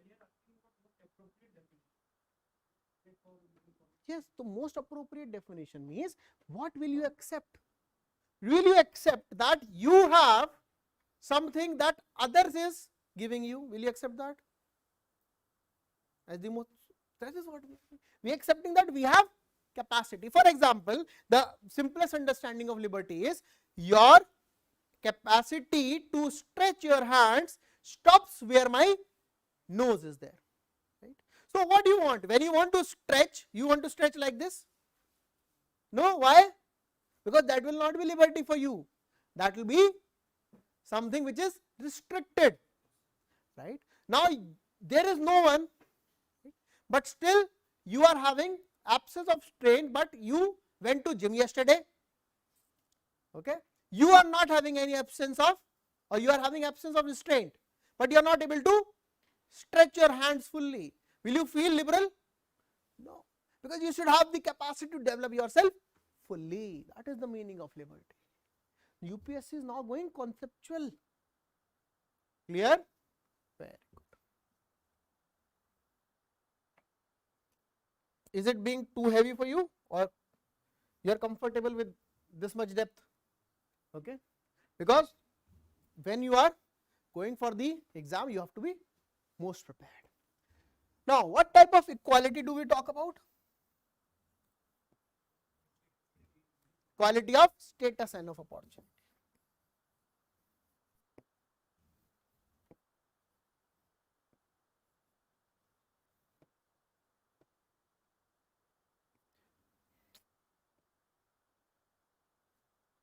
Status and opportunity. Simple, that there has to be status. This is our objective. We do not have it. This is our objective, and we should be having opportunity. Very good. Now, fraternity. What is the meaning of the word fraternity? Simple. Very good. What about sisters? Brotherhood. Fine. What about sisters? And what about transgenders? We recognize 3 genders now: male, female and others. So that will be otherhood, brotherhood, otherhood and sisterhood. Because UPSC, when I have asked the definition of liberty, nothing can stop it from asking the definition of fraternity. So what does the word fraternity means? Integrity. Individual is separate. Fraternity is not related to individual, it is related to a group, right? Common ideals. So what is the meaning of fraternity? Simple question. Citizenship. Fraternity means having a common feeling of togetherness. We all call ourselves as a part of UPSC fraternity, yes. Why? Because we have a common feeling of togetherness as per the UPSC's schedule of the exam. Yes or no? We have a common feeling of togetherness. And when we have common feeling of togetherness, we should ensure that there is dignity with unity and integrity. Right? So the fraternity means the common feeling of togetherness, but when you are trying to have this common feeling, you are trying to establish unity. Your unity should not be like this, that it is affecting other person's dignity. And integrity. Are we clear? Now that is the reason why the word integrity was added in the preamble, because when you are trying to establish fraternity, for example, you have your freedom of speech and expression. A movie is just out, that is called as the Kashmir Files. People are discussing about it. Now, if someone says that if you have not watched that movie, you are not Indian, because right now that movie is representing patriotism. Now, but what if a person says that my exam is on 5th of June, I am not watching that movie because of any other reason, but because of my preparation, right? But someone forces you, no, you are Indian, watch that movie. So you will feel that my dignity, right? So the preamble has added the word integrity along with this, that your respect for dignity should not be occasional. For example, if someone says I am not able to watch that movie because my exams are going on, so people will accept, okay, that's a justified cause. Other person said no, because I am feeling sleepy. Another person is made to feel that that person is doing something wrong. That is inappropriate, because when you are accepting someone's freedom, it should be accepted completely. That is the meaning of the word integrity that was added. And the word integrity was not there in the original constitution. Yes, so it was added through 42nd Constitution Amendment Act. Are we clear? Are we clear? Yes or no? Where? So this is what is mentioned in our preamble. And now we know the source of authority. What is the source of authority? People. What are the what type of polity is India? Sovereign, socialist, secular, democratic republic. What are the objectives of our constitution? Justice. What type of justice? Social, economic and political. What type of liberty? Of thought, expression, belief, faith and worship. What type of equality? Of status and of opportunity. And fraternity, it is not only brotherhood, it means a common feeling of togetherness. Are we clear with this? Very good. When you are clear, then you know from where we have adopted all these things, from where we have taken the ideas of justice. Tell me, from where we have taken justice? Germany, not Germany. Justice is very far from Germany, because it was in 1950, right? It was just after the Second World War. So we can take it from anywhere but Germany. Japan also we cannot take it. Italy is also long gone. So from where we have taken? Simple question. Yes or no? British? USSR. I thought that would be a very easy question, but you proved me wrong. Gen Z. So it is from USSR. The ideas of justice are from the Bolshevik Revolution, particularly. The Bolshevik Revolution or the revolution that established the USSR. Now from where we took liberty? Liberty, equality, fraternity, all three from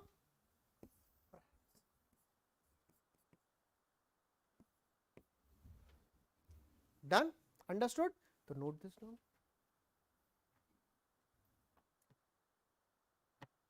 Online students, one of the students have given the right answer of the justice. Good.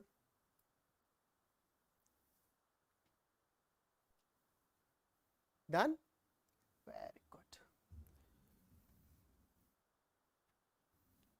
So with this, we complete some of the portion of the preamble. One of the important constitutional position of the preamble is left, but for that we will be needing some space, because that is a little complex. So before that, we will be doing some questions. Okay.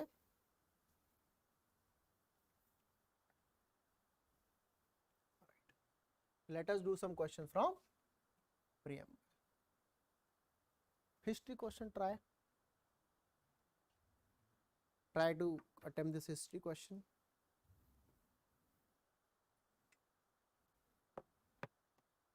The distribution of power between the center and state in the Indian Constitution is based on the scheme provided in the 1935 or 1919? 1919, okay, B. This we have already discussed, right? Answer to this is D, right? How do we know? UPSC gave the answer, right? Don't get confused. What if the answer? UPSC said D, D, okay? What if it is wrong? D. भाई ने बोला करने का करने. Is it clear? Very good. Third question. Huh?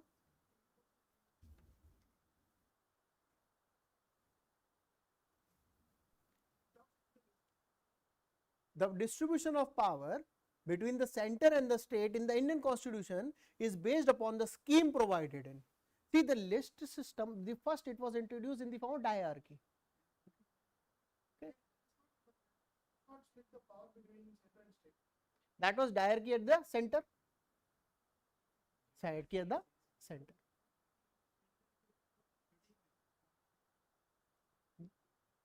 Again, we'll discuss that. Okay, don't. Polity we'll discuss. History after the class we'll discuss. Okay, don't. What if I am also wrong, because it is not. Maybe you are more well versed with history than me, right? So when I know I am not sure, I tell you. Okay, but this I am sure. Come.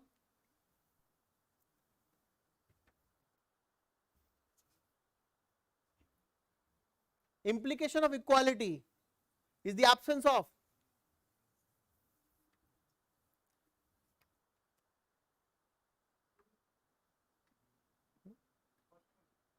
first one. A, B, C or D? A. Equality is absence of privilege. For example, do we consider this class as equal? No, you all have privilege, I don't have the privilege to sit. If there is absence of any privilege, you all are also standing, or I am also sitting, then we'll be having equality. For example, there is absence of restraints, negative liberty. Absence of restraint is negative liberty. Third, absence of competition. What is the point of life? If equality you say absence of competition, then it means it is nepotism, or it is the distribution on the basis of certain other features. That is not equality. That is anything but equality. And absence of ideology. Absence of ideology is it does not have any link with equality. It is absence of privilege. You have equality when you all are standing in a line, you feel it is an equal situation. Very good. Now how will you feel that you are standing in a line? You understand what is Bhandara? Yes. Where cooked tasty food is provided. You stand in a line and you suddenly see a person coming with a poly bag, going inside, bringing the curry and puri outside. How will you feel? What if I was this person?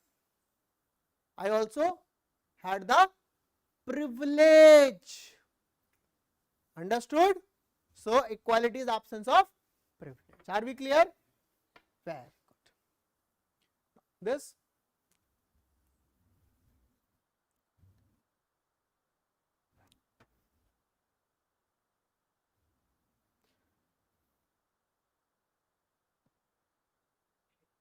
A. Let us see.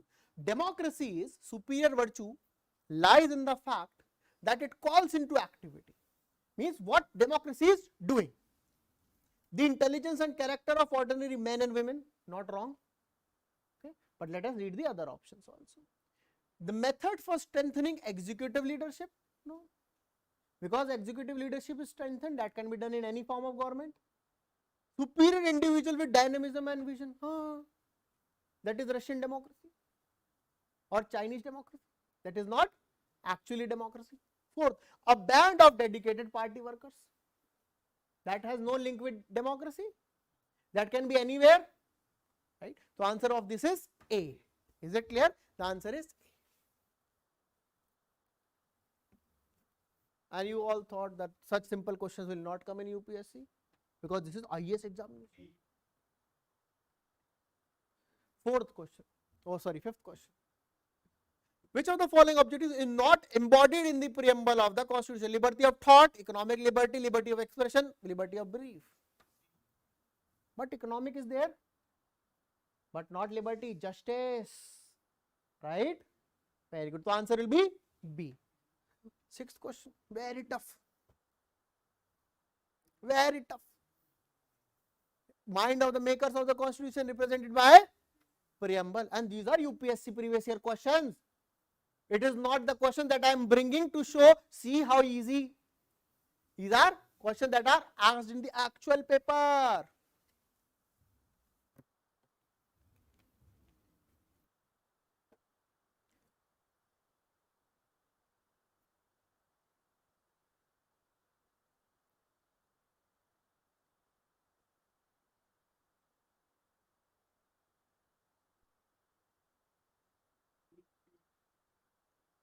Preamble and fundamental rights, preamble and DPSP, fundamental rights and DPSP, none of the above. What if the option is all the above? See, political democracy, justice, yes, economic justice. When there is equality of opportunity in public employment, is it not talking about economic justice? But the option is not that confusing. So I am telling you for future. What if fundamental rights is also there? Do not reject it. I am not saying mark it. Be very, very clear. I am not saying mark it. I am saying do not reject it. Read that question carefully. But here it is simple. It is preamble and DPSPs. Are we clear? Very good. And this is very tough question. This is very tough question. Oh ho ho. UPSC 2021.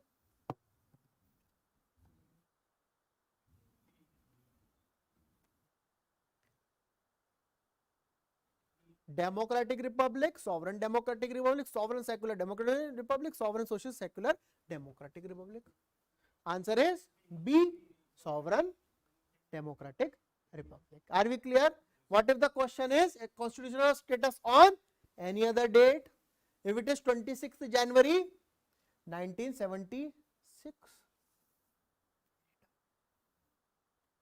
26 January 1976. If that is the question. D, on which date 42nd Constitutional Amendment Act was brought?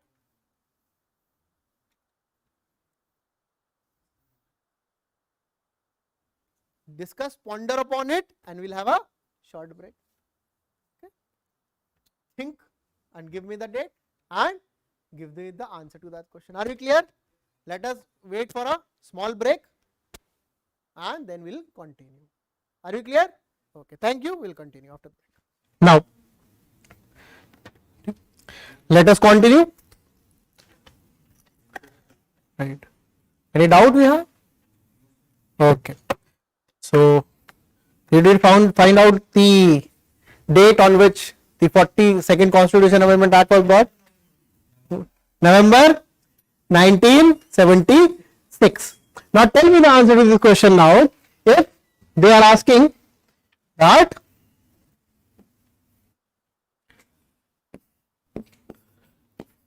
26th January 1976. B, same. Is it clear? Because UPSC may sometimes be a little tricky.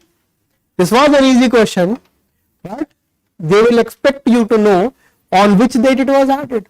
Because we all remember the year, but the month we rarely skip, right? So these are the questions that have been asked from the prelims.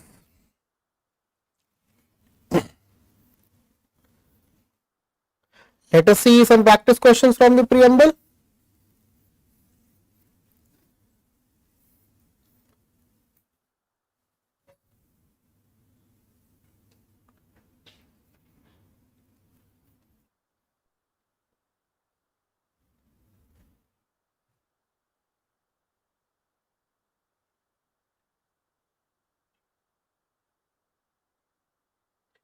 Look at this question.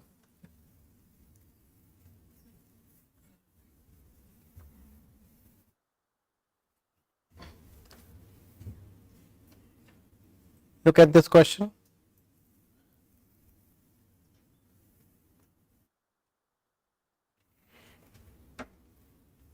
It's visible for all?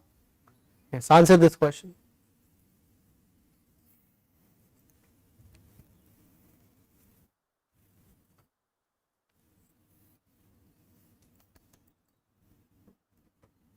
Because we know the preamble was ready or the constitution was ready on 26th November 1949.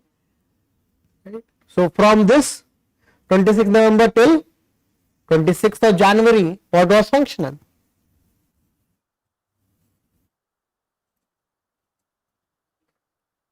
A, B, C, D. C, 1, 2 and 4.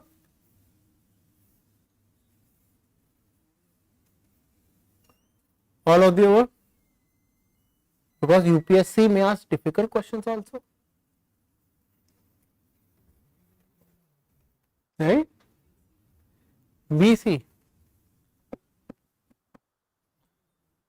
Citizenship 100% was there. Okay. And it is there in all the options also. Elections was also there. Right? It is also in all the options. Fundamental rights was not there. Also will be A, 1, 2 and 3. Okay? 1, 2 and 3. Is it clear? Very good. This we have done.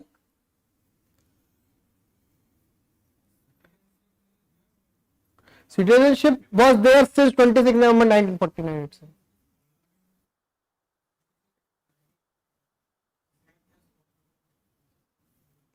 We'll discuss citizenship today, don't worry. All the doubts related to citizenship will be resolved.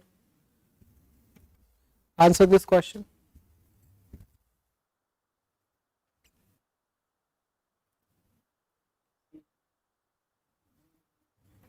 D option is not visible. So D will be 1, 2 and 3. D is all.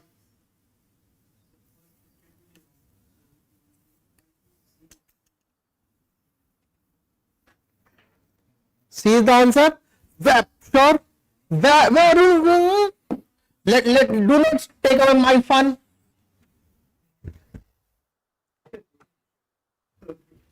Do not take away my fun. Right.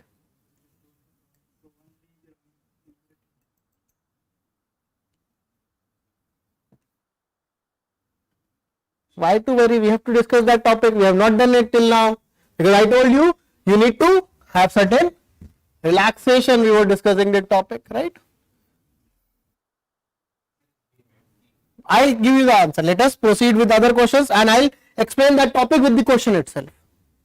Okay.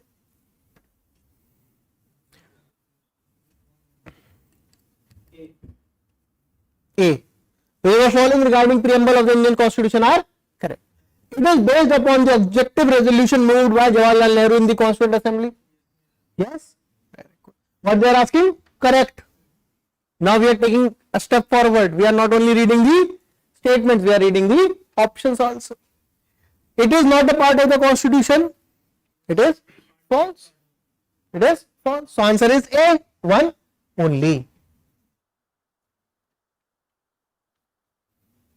Basic structure.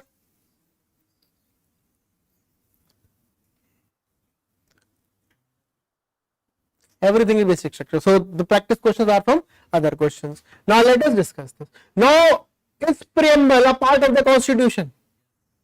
Yes. How do we know that? Keshwanan Bharati case. That the preamble is the part of the Constitution. Very good.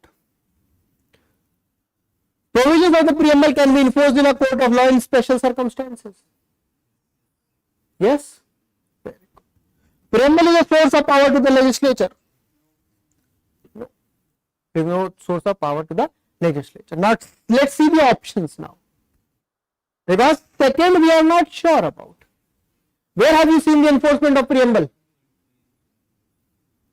Where have you seen the enforcement of preamble? Anything can be special circumstances? Yes or no? Special circumstances, does it have a definition? No. And what we have read? We'll read it now. So there is a confusion regarding the constitutionality of the preamble. There is a confusion regarding the constitutionality of the preamble where, yes beta, that's what you to had negative marking there itself when you eliminated one. The answer is already wrong. Now let us understand the constitutionality of preamble.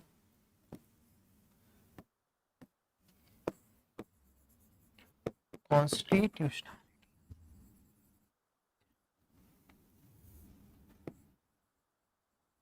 Now there are few questions that we need to ask about the preamble. First is whether the preamble is a part of constitution or not. It is a part. Very good. Whether the preamble is amendable. Yes. Whether the preamble is a source of authority.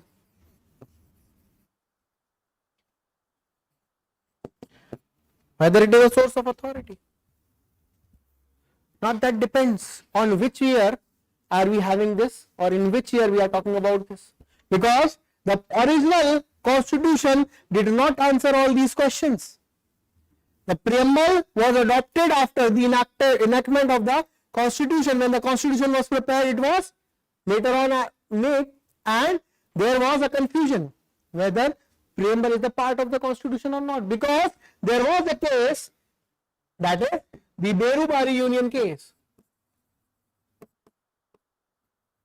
Berubari Union case, where the Supreme Court, the interpreter of the constitution, said that a preamble is not a part of the constitution. Very good. Now, second question is it amendable? Yes. How? 42nd Amendment Act? We cannot change the basic structure. Very good. But Berubari Union West in 1960. We are in 1960. So question will determine whether it is amendable or not. Yes or no? So preamble is amendable. Consider it is not a part of the constitution. Right? Now is it amendable? Yes or no? No. Why? Why it is not amendable? Why it is not amendable?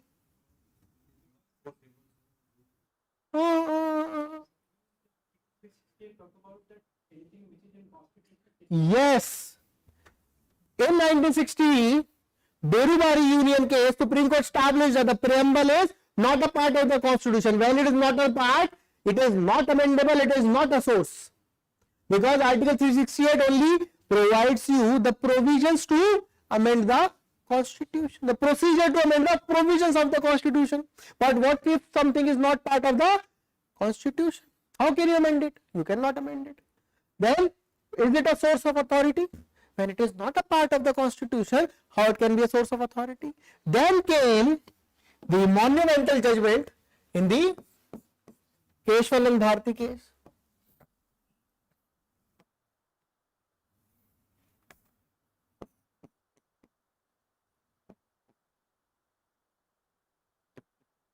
Bharti case. Which year? Who was the Prime Minister of India during the Keshwanan Bharti case? Indira Gandhi. Now, Keshwanan Bharti case established first thing, that yes, it is a part of constitution. It is a part of constitution. Now, if it is a part of the constitution, can it be amended? Yes. But does the parliament have the power to amend the constitution? Yes. The original constitution provided the parliament to amend the constitution. Provided parliament the power to amend the constitution. True or false? The original constitution provided the parliament to, or the parliament the power to amend the constitution. True or false? Original constitution does not provide. 24th Constitutional Amendment Act gave Parliament the power to amend the constitution. It was in 1971 and we are in 1973. So, yes, preamble is amendable because that article 368 gives the power and procedure to amend the provisions of the constitution, and now preamble is a part of the constitution. So, yes, it is amendable. Clear? Now the third thing, is it a source of authority? Is it a source of authority? No, it is not a source of authority. You cannot go to the Supreme Court saying, I don't have equality. You cannot go to the Supreme Court saying, I don't have equality. Yesterday I had to stand in the line, another person brought a poly bag and took away all the puris and aloo ki sabji. You cannot go to the Supreme Court saying this. Why? Because equality is an objective. You want to envisage equality. It is not which is a source, or it is not a limitation also. It is not a limitation. For example, Parliament says that we will bring equality by making everyone stand in a line during a bandara. You cannot go to the Supreme Court and say, I was the one who paid for the bandara. If I do not get a bucket of sabji back at home, what is the point of organizing the bandara? You cannot go. You cannot also stop the Parliament. You can also not give the Parliament the provision to amend or to use it as a source. Are we clear? So, at present, since 1973, the preamble is a part of the constitution. It is amendable and it is not a source, neither the source nor the limitation. Note this, now this is important. Happen always. So, it is not always enforceable. Are we clear? Very good. Third, the preamble is a source of power to the legislature. No, it is not a source also. Why? Because if it is a source, then what will you implement? These are objectives. If it is implemented, your objective is over. You need to have new objectives. If it is source, then you need new preamble. Are we clear? These are the answer to this question is D, all incorrect. Are we clear? Yes, no, and with this we complete the preamble. Preamble is not part of It is part of the constitution. So not correct you are asking, na? Not correct. Clear? Preamble is over. Now let us start or open our constitution.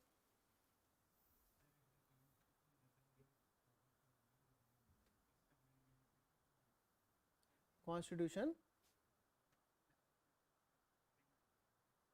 Procedure it gives. Procedure means if you do all these things, we will accept its constitutionality. Okay, but can you do all these things? We are not sure. You can be stopped.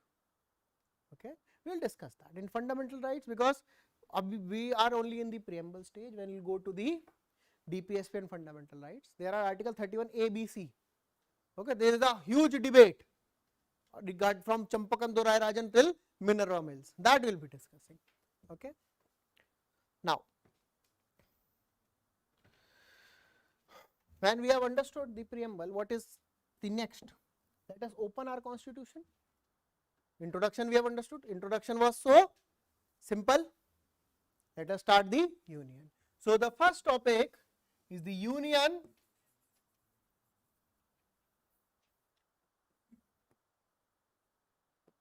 and its territory. It is in part 1 from article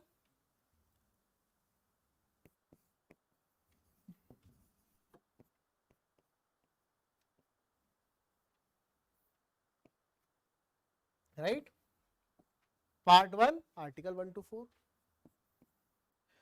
Very simple. Article 1, what does it say? What does this say? Article 1?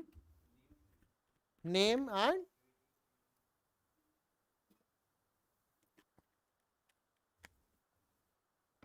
India, that is Bharat.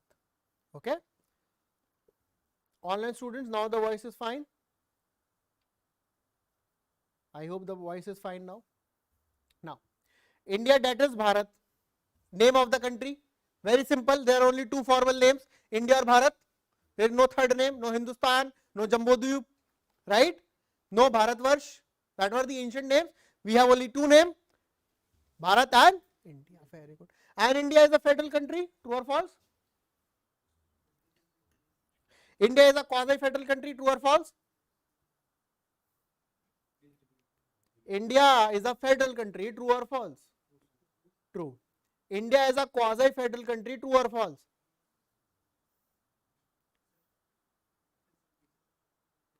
Very good. It means, let me give you another example. Little loud. I am not asking mains question, prelims only. It is mains. I am saying answer if a statement comes, India is a quasi-federal country. Will you consider it as correct or false? False. So India is a federal country? True? Yes or no? Or confused? Confused? Very good. So Article 1, we have only read India, that is Bharat. We forgot what else it is dealing with. So India is a union of states. Article 1 said India, that is Bharat, is a union of states. That makes India as a quasi-federal country, true or false? India is a union state. Does that make India a quasi-federal country? No. Why? Because federation. What is the meaning of the word federation? First we need to understand. There has to be division of power between center and states. Do we have that in India? Yes. What is the meaning of quasi?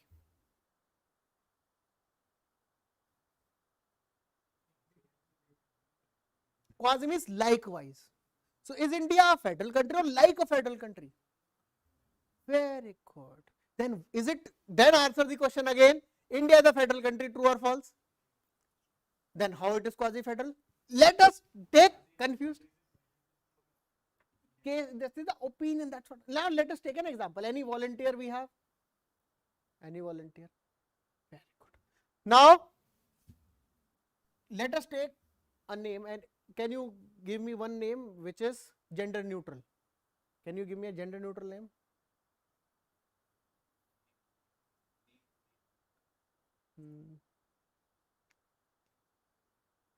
Hercules?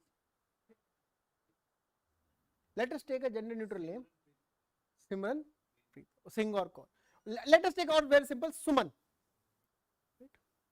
Suman.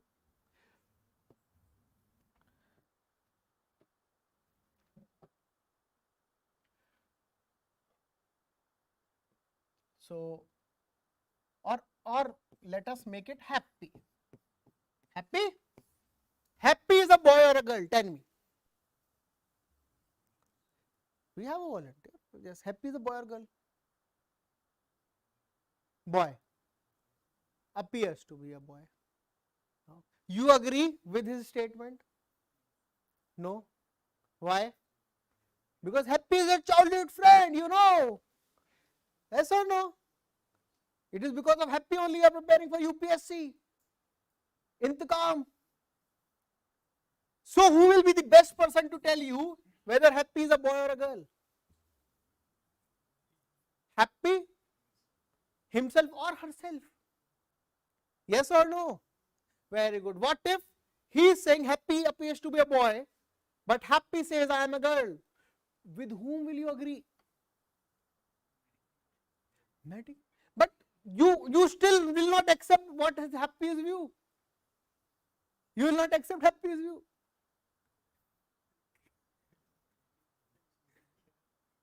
Confused? Very good. So who will be the best person to tell what is the gender of Happy? Happy. Yes or no? Simple. Indian Constitution is federal. Who will be the best person to tell? Who framed the Constitution? Happy's parents? No. They were the one who brought the pink balloon. They were the one who balloons, hospitals, we have a gender discriminatory society in hospitals. boy, blue balloon, pink balloon for girls. Some are saying there were no balloons when you were born. How do you remember? Okay. So, happy or happy parents. Similarly, whether India is a federal or a quasi-federal country, the best person to tell you about this is the framers of our constitution. Right? And who is considered as the father of the constitution? B.R. Ambedkar. So, the way we are discussing here, and we have just started reading the constitution.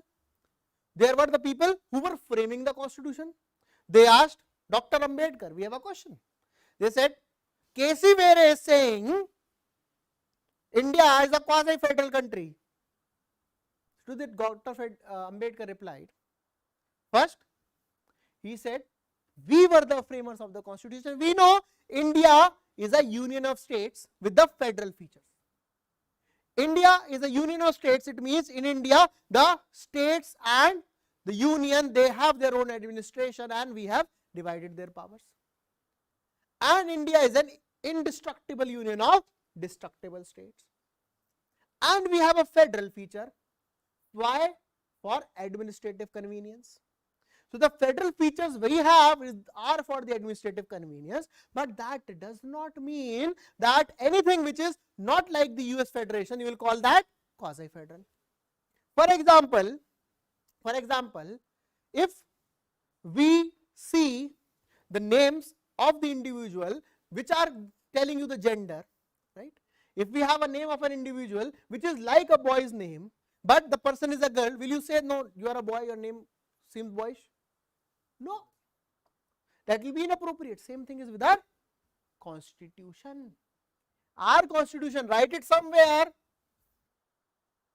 The Constitution of India is federal. If the question comes, India is a quasi-federal country, false. Okay. Now, you know the reason why? Because K.C. Vere, the person who was comparing Indian constitution with the US constitution, was comparing the features of the USA, but we adopted it from Canada. When we adopted it from Canada, how can it have US features? How can your iPhone have the features of Xiaomi? Because you purchase it from Gafar. How can it have the features of California? It's very simple. Same thing, we know we adopted it from Canada, not the USA. So, India is a federal country. You understand what is there in the Article 1 of the Constitution? India, that is Bharat, is a union of states. That means India is a quasi-federal country. Yes? No, we are a federal country. Are we clear? Yes or no? Very good. When you have understood the Article 1, where will you go? Article 2. Right? After 1, 2 comes. Yes or no? Very good. Article 2. So, what does Article 2 deals with? Admission, establishment of new state. It is dealing with the ideas that what is the part of the union and territory. Now, if you want something to be a part of your union and territory, which is not a part of it right now, you need to have certain measures. So, Article 2 is for that. For example, establishment of new state, or we will say creation of states.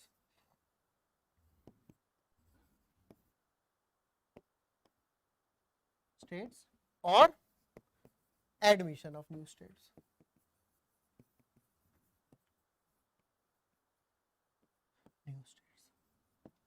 Clear? For example, you have heard about a term called as Akhand Bharat. Yes. What does it mean? Afghanistan to Myanmar. Very good. From the region of Chinese border to wherever the Indian Ocean goes. Yes. Now, which country you want today? You want to include something, na? Let us take. Why do POK is ours? Why you want Pakistan? You want people in our country to be more poorer. Let us take Bhutan, cute country. Bhutan also says, okay, or let us not take Bhutan, Nepal, because Nepal has more assimilation. We are just giving you an example, okay, because aspirants may be from Nepal and Bhutan also. It is just an example, okay. We'll do that with Delhi, Gurgaon also in the next article, okay. So we want to include Nepal into India. How will include that? Article 2, because right now under the Schedule 1, Nepal is not part of Indian Union, right. So for that there is an article where you establish or admission of new states which are not at present the part of the territory of India. Is it clear? But if you feel I want to establish my new country, for example, you are fed up of your physics and chemistry and you establish Kailasa like Swami Nityanand. Now what can you do? Creation of new states that will be part of Indian Union. For example, a new island emerges and you have to include it into the territory of India and you name it as island state or island Pradesh. So for creation of new states and for the admission of new territories, okay.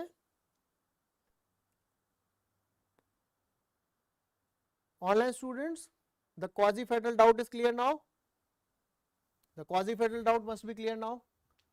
Now, if you want to, let us say, what you want to do? In Delhi, the government is not allowing the liquor at the discounted price. In Gurgaon, it is, Gurugram, it is comparatively discounted. Now you want Gurugram to be included into Delhi. What will you do? Which article will you use? No. Article 2 is only to be used. That is why I asked, it is only to be used for the creation of new state. Gurugram is already there. You go there, bring boxes, yes. So it is there. It is part of India. So article 2 cannot be used. For that you need article 3. Understood? Very good.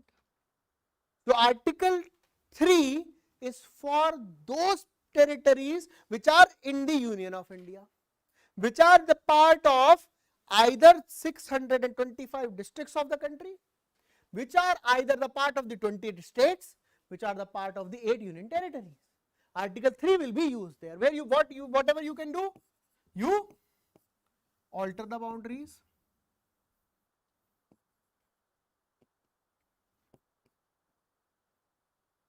You alter the boundaries, or what will you do? You can change the name of the state. What you will do? You will diminish the area or increase the area.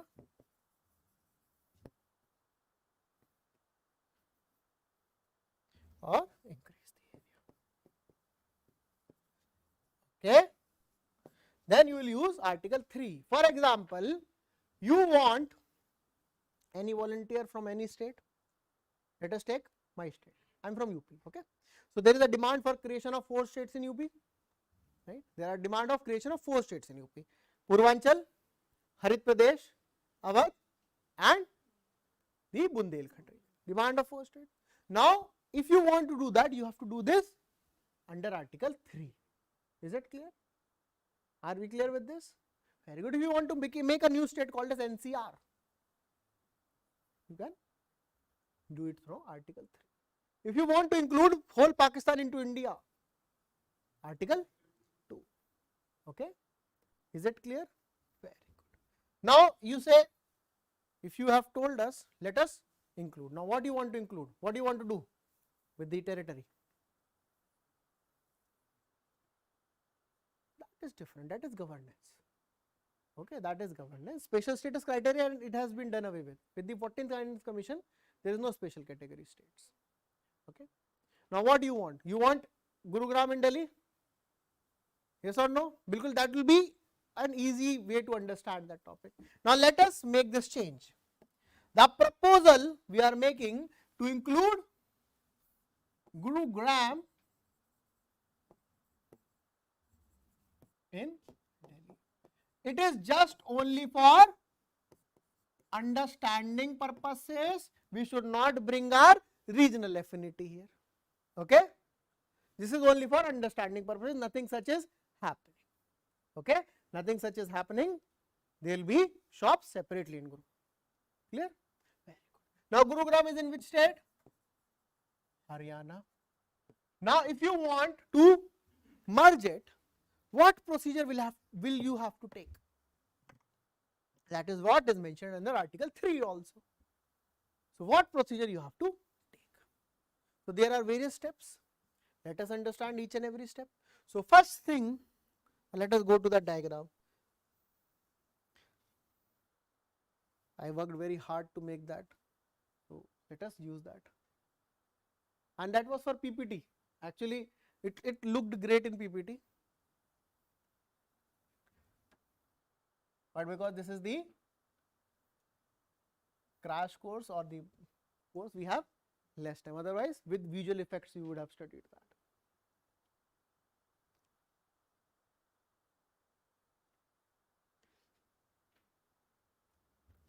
Very good. Now,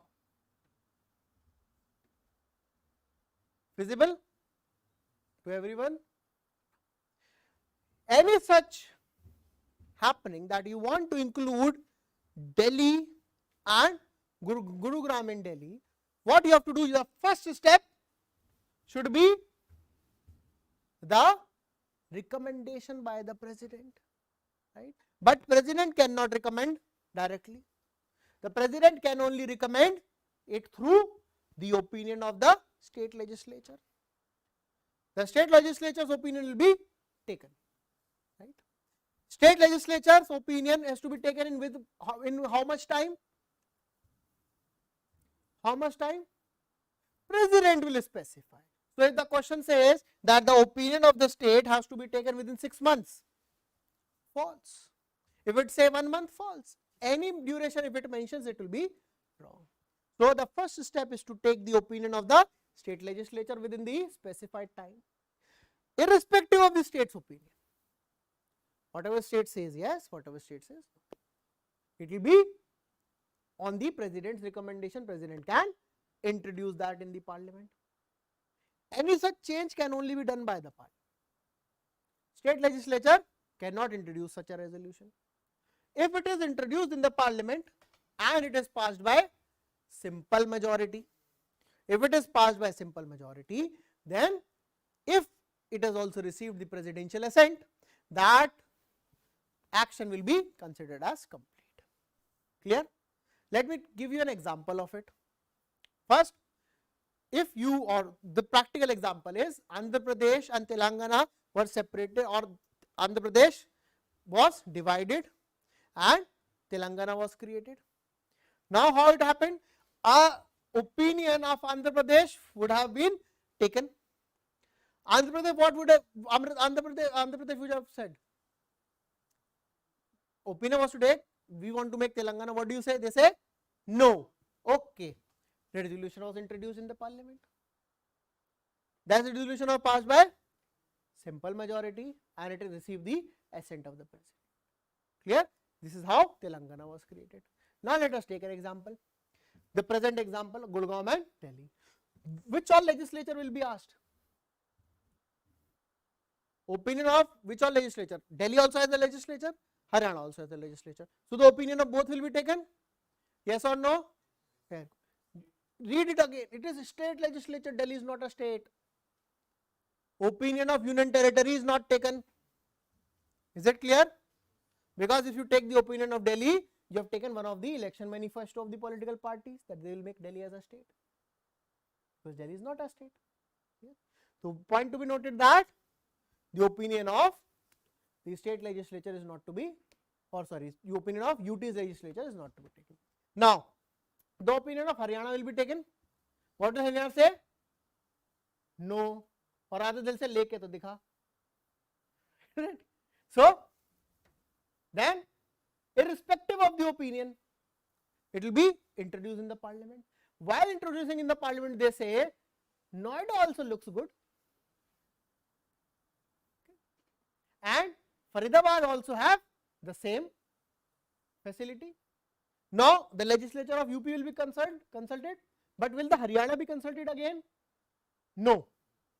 While the bill is in process, the opinion is not taken again and again. Once it is taken, that's it. Then it will be introduced, passed by simple majority, and it will be assented. Are we clear? Yes or no? This is how it is made. I know you have it in your notes, but make it with your hand so that you remember. Okay, make it with your hand, because you need to know the steps. The chronology may come. Arrange them in chronology. So step 1A, step 1B, then step 1. These are the primary steps. Then step 1 here, then 1, 2, 3. Clear? Very good. Any doubt in this?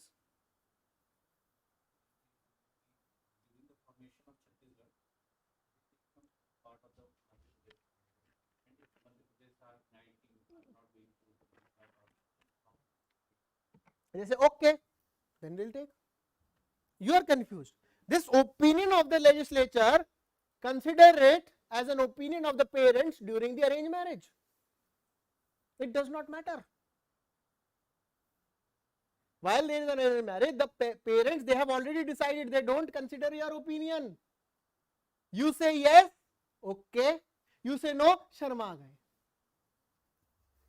Is it clear? This is how you should remember. Make it with your hands. I think this may come this year, because generally UPSC has a habit of asking question 3 years after it has happened. And in 2019, Jammu and Kashmir was turned into a union territory. Right? So it may come this year, or also because of the movie. UPSC asks questions which is trending but in a different manner. So make it with your hand.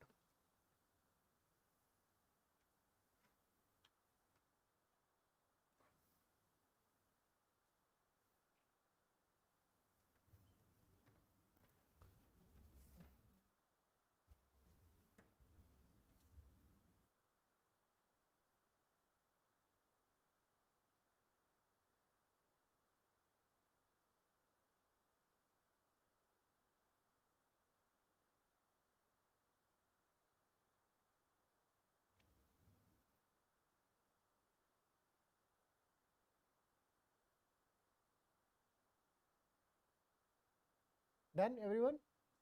Very good. Now, when you know this has been done, these are the 3 important features that you must keep in your mind. First, opinion of the state is not binding on the president. Okay, that you will remember with the arranged marriage example. Right? It is not binding. Second, the opinion of union territory is not taken. Right? If you are dependent upon your parents, economically, your opinion will not be taken. Right? And third, no fresh opinion is needed. No fresh opinion is needed for any change in the bill. Clear? Now, when you have made a new state, which constitutional amendment will it be, or through which constitutional amendment Telangana was created? With constitutional amendment Telangana was created. Yes, which constitutional amendment? No amendment. Why?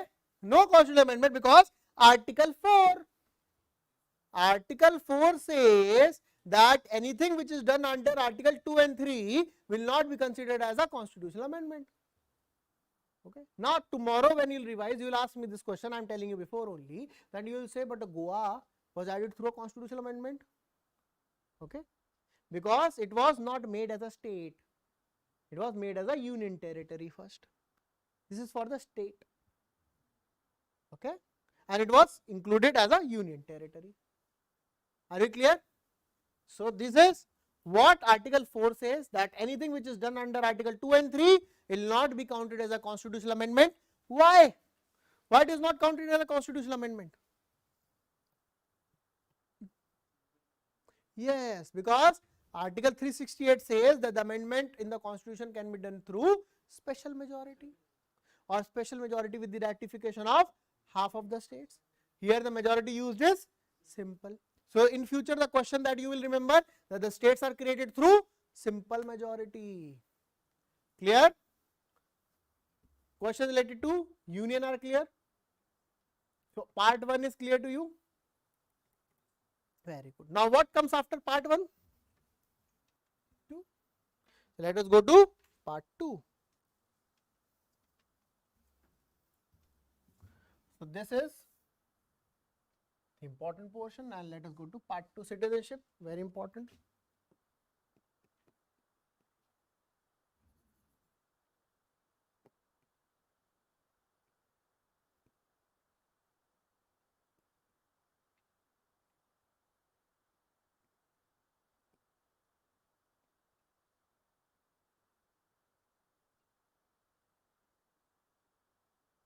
Okay. Now let us discuss the question related to the citizenship. You had a doubt, no, from citizenship? Yes. Now tell me your doubt.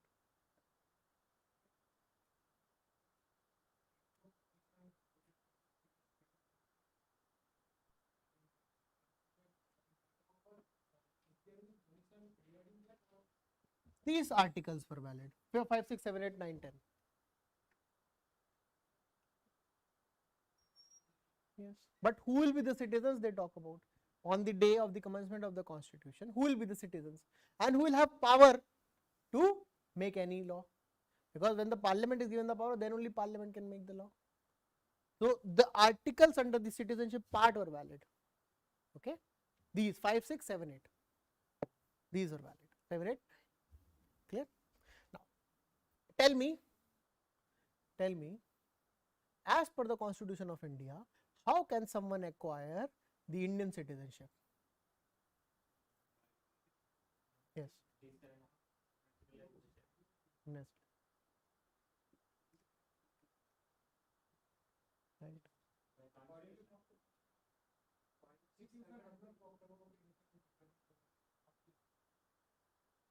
The Constitution has talked something, that is why we became the citizen.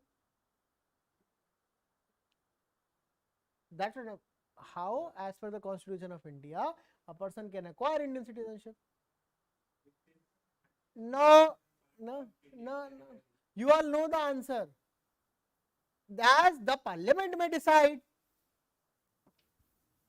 As per the Constitution, the acquisition and termination of the citizenship can be decided as per a parliament's law. Is it clear?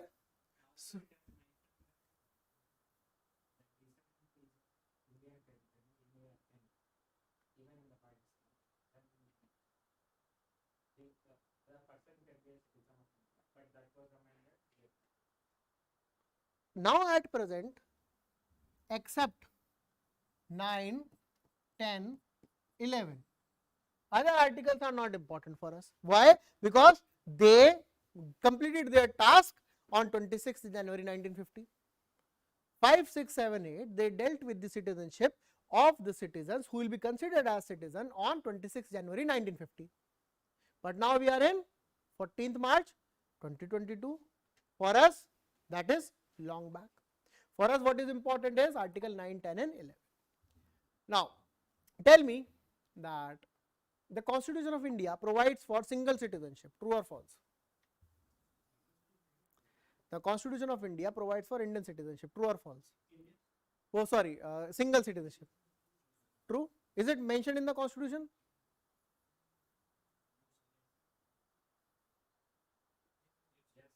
Yes. Not fraternity.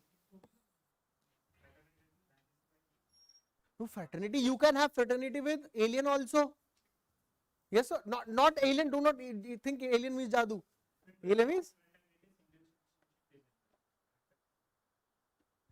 single citizenship means you can have fraternity with anyone, but you cannot become citizen of that any other country. It means in India, an Indian citizen will lose the citizenship if he or she acquires citizenship of any other country. Is it clear?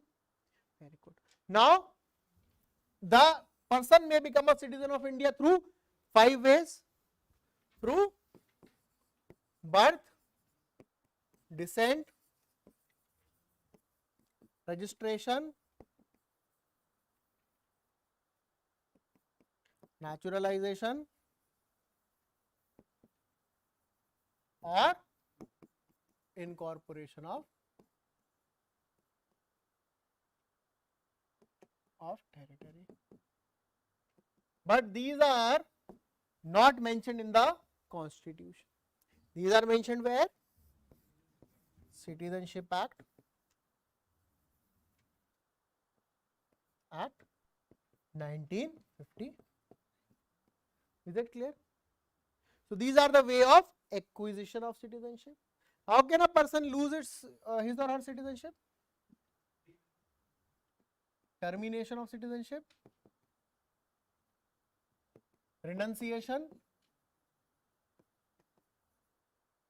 and deprivation. This is mentioned in the Constitution?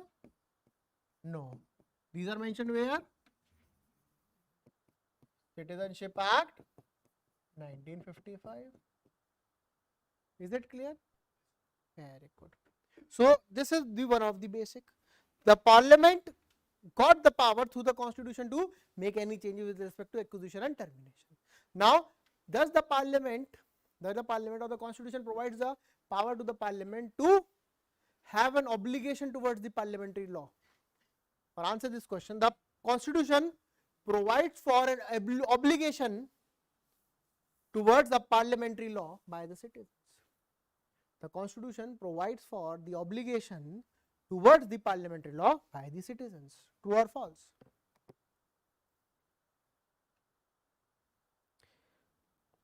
I am saying that the the Constitution provided the obligation towards the parliamentary law by the citizens.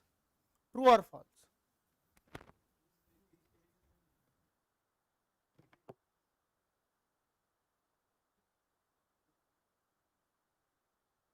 Very good. So it means we have to accept the laws made by the Parliament. Yes or no? Now Constitution provides that if someone does not obey the parliamentary law, their citizenship may be taken. No?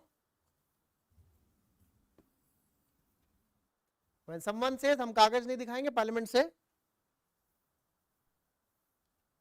Article 11.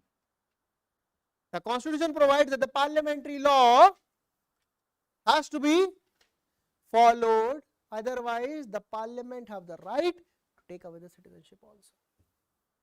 Article 11. Is it clear? Question may come because of this statement that we will not show the papers. Parliament, if pass a law, then everyone must show their documents of citizenship. Then that can be a condition. And the law was there. The NRC in Assam, it was under the power of Article 11 only. Is it clear?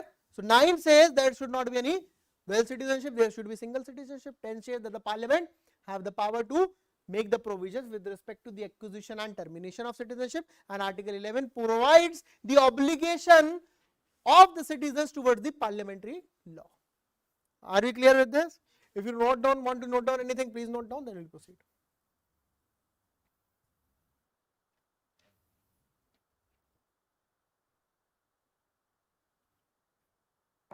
Constitution Assembly was a byproduct of direct voting. False. It was indirect and nominated.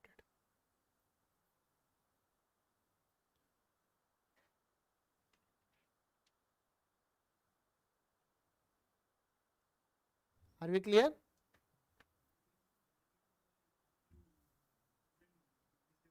Not sovereign. Supreme, we may say it's supreme. Because Parliament can itself amend this law also.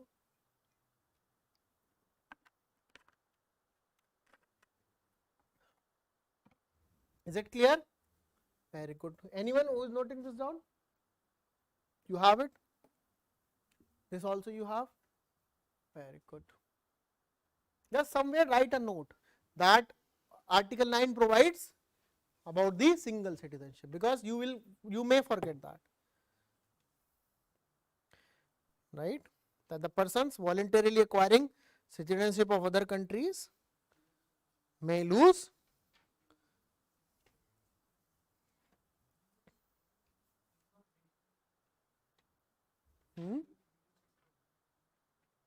The word? No, it's not mentioned. Single citizenship is not specifically mentioned. See, if the question may come that the Constitution provides for single citizenship. True. The Constitution clearly defines single citizenship. False. The Constitution mentions single citizenship. False. Okay? Answer this statement. The Constitution mentions judicial review. UPSC 2020 question. You know that? 2020 question. Okay. Not defined or mentioned, I am saying. Mentions. The Constitution of India provides for judicial review. Yes. It is not mentioned. Okay. In 2020, UPSC has said not mentioned. So what will say? Not mentioned. If UPSC said mentioned, we will say yes. Everywhere. Because we will follow what UPSC has to say. Now let us understand how to acquire Indian citizenship. First, what we can do? We can have birth. Where? In India. In which family? Where both the parents are Indian citizens? Yes. Where either of the parent Indian citizen? Yes. Given that other parent is not an illegal migrant. Okay. So the present situation, I will only tell you what is at present. I will not tell you how it evolved. So by birth, the person is born in India, a child is born in India, where either parent Indian citizen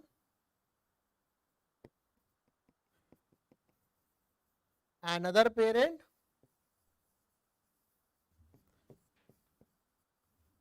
not an illegal migrant.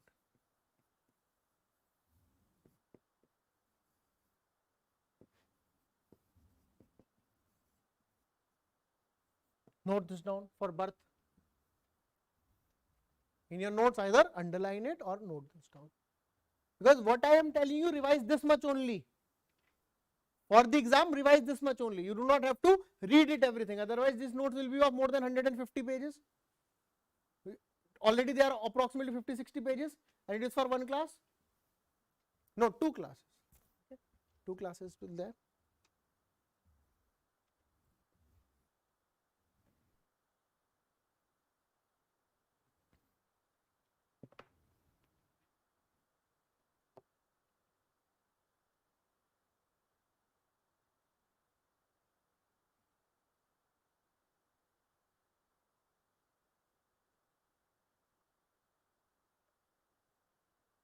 Done? Everyone note it down? Now, if a child is born outside India, but the parents want their child to be an Indian citizen, yes, so what is the method? Descent. It means the child is born outside India. To which family? Outside India. To which family? Where either of parents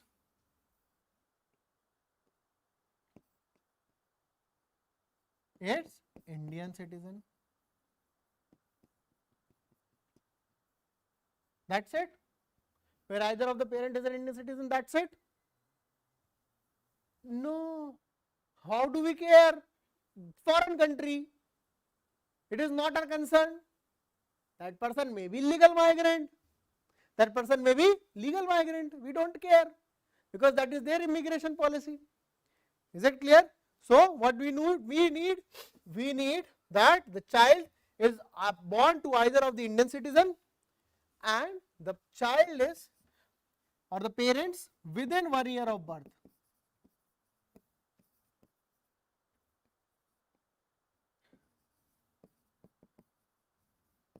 Give an undertaking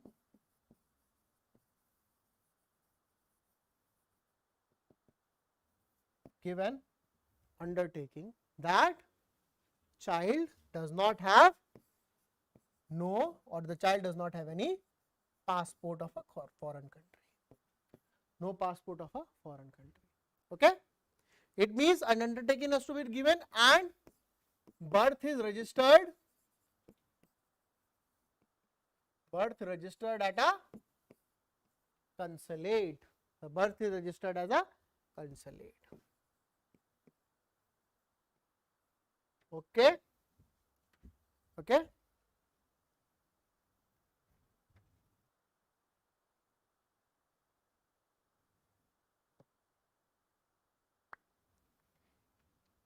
So this is about the citizenship by descent. Note this down.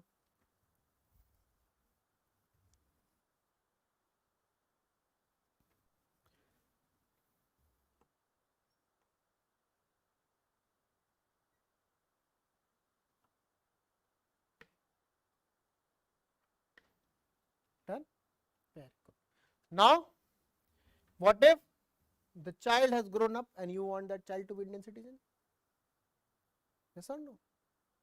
Okay. What if you want, or you got married to a foreign citizen and you want your spouse to be an Indian citizen? Yes or no? So what do? What is the method? Registration. Do you know what is the difference between citizenship by naturalization and registration? The difference between citizenship by naturalization and registration. Time. Okay. That's it.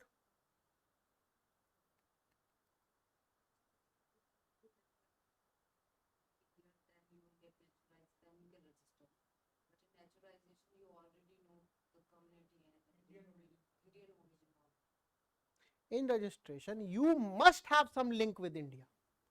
Either you are a spouse of an Indian citizen, either your parents are former Indian citizens, either you are an overseas citizen of India card holder, either you are a person of Indian citizen, either you are a minor child of a Indian citizen who renunciated their citizenship.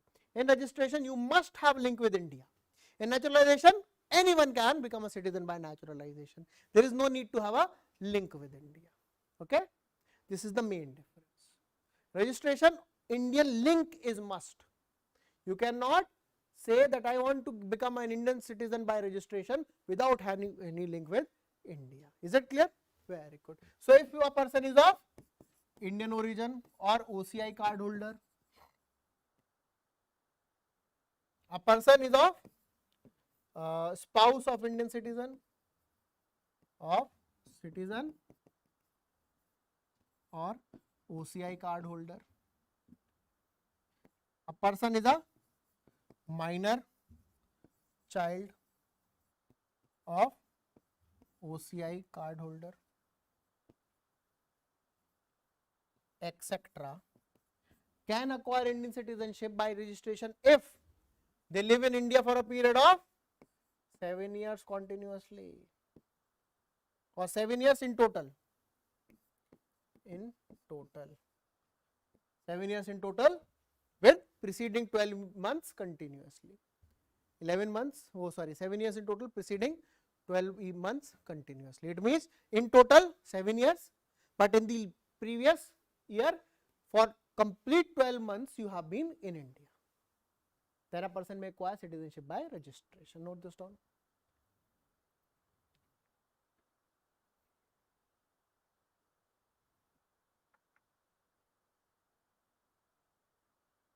Bangladesh, Pakistan, Bangladesh, Pakistan citizens.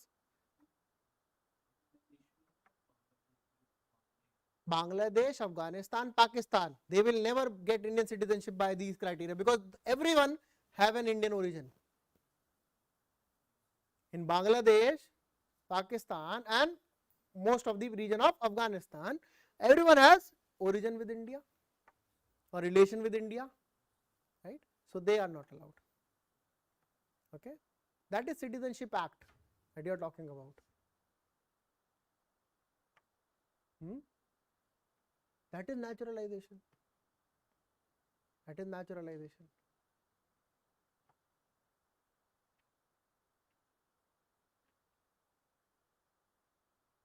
Done?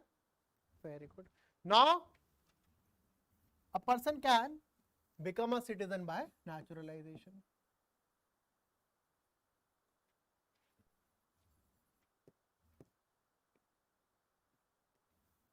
Citizen by naturalization.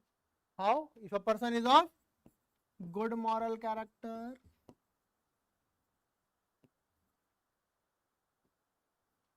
a person speaks any official language,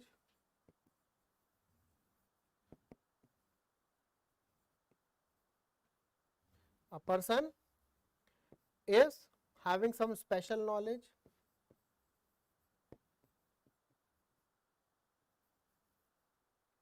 etc., can get Indian citizen by naturalization if out of total 14 years they stay in 11 years. Out of total 14 years, they stay in 11 years in India plus 12 months continuously.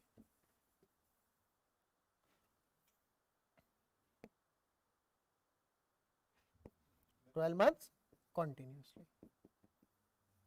It is not 12 years in total. It is 11 years plus 12 months has to be a continuous stay. Total 14 years, out of that 14 years, it means today is 22 till 2036. If you stay in India for a total of 11 years, it means for 6 months you can go, for 8 months you can go, in total of 14 years, 11 months in portions also, but in 2036 if you want to apply, preceding from 2035 to 2036, you have to continuously stay in India for 12. This is the criteria for naturalization. Clear? Yes or no? Very good. So this is naturalization. Now, but you do not have any option left. You have tried to get your child born in India. Did not agree. You want the birth to be registered in the consulate. No option. You wanted the citizenship by registration. No option. You choose that be a person of moral character. Official language. No option. What is left? Incorporation of territory.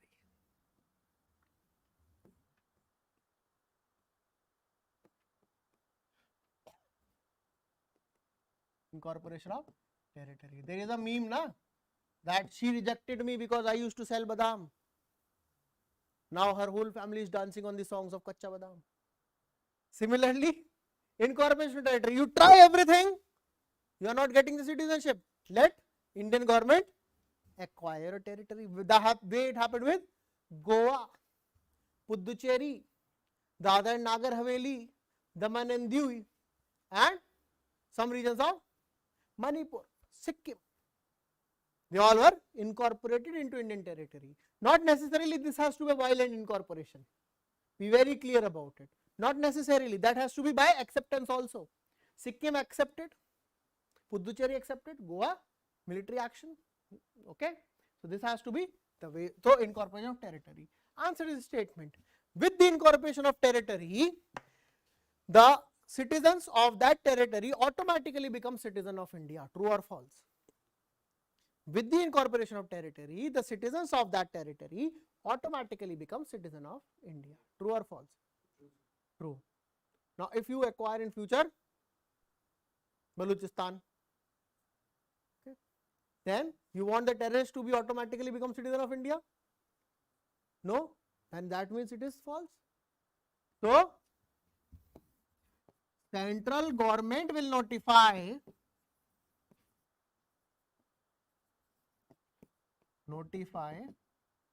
the provisions who will become the citizens. Okay, the central government will notify the provisions who will become the citizen. Are you clear? Very good. Note this down. This is how we become Indian citizen. Done?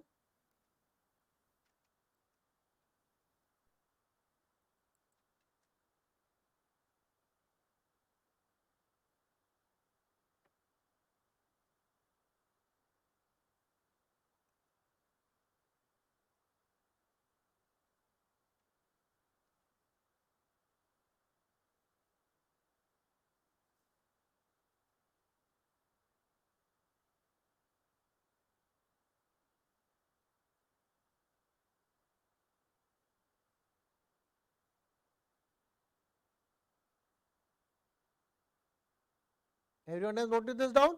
Now you know how to become an Indian citizen, but you are already Indian citizens.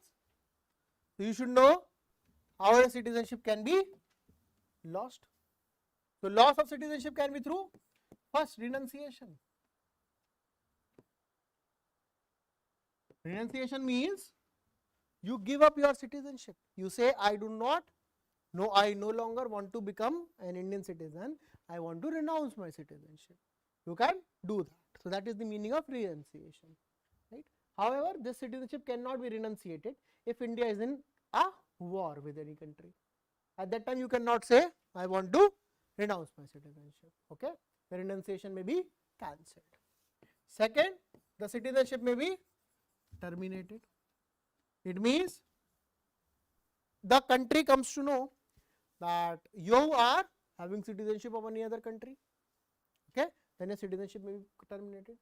Or it was identified that you are holding some other country's passport along with 2 or 3 more other countries' passport.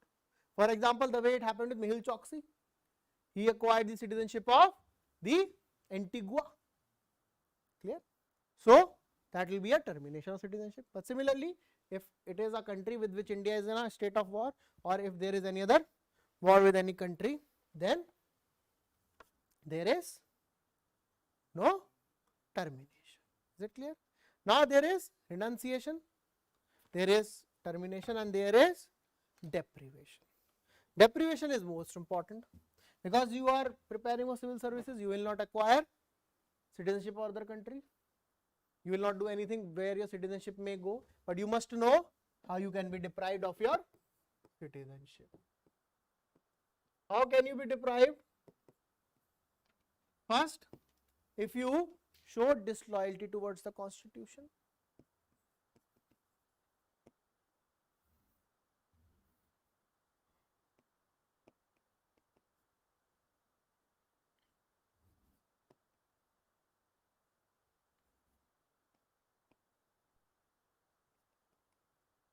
You show disloyalty towards the Constitution. Second, if you acquire citizenship by fraud.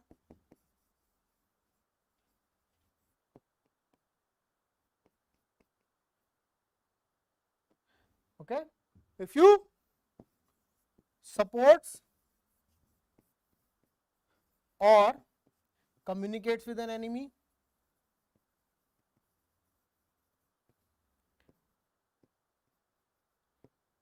not in peace time but during war time. During war time. Okay, if you communicate with the enemy during the war time.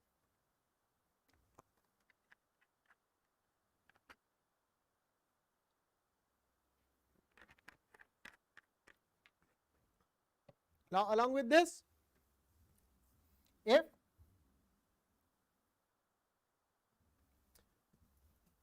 you are jailed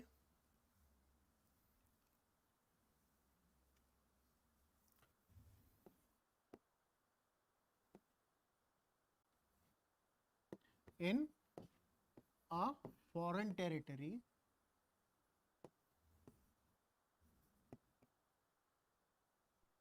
for more than 2 years within 5 years of acquiring citizenship by which way? Which way you may lose your citizenship if you are imprisoned for more than 2 years. Sarabjit was imprisoned in Pakistan for a long time, but he did not lose the Indian citizenship. Why?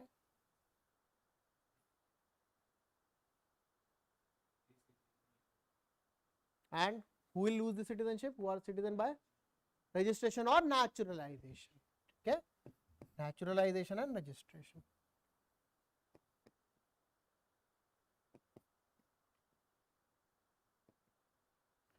Okay, in that case the person may lose the citizenship, or a person lives outside India for 7 years continuously.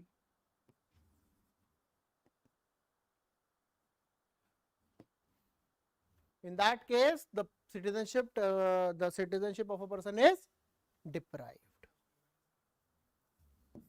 Students and government officials. Government official. Okay. Is it clear?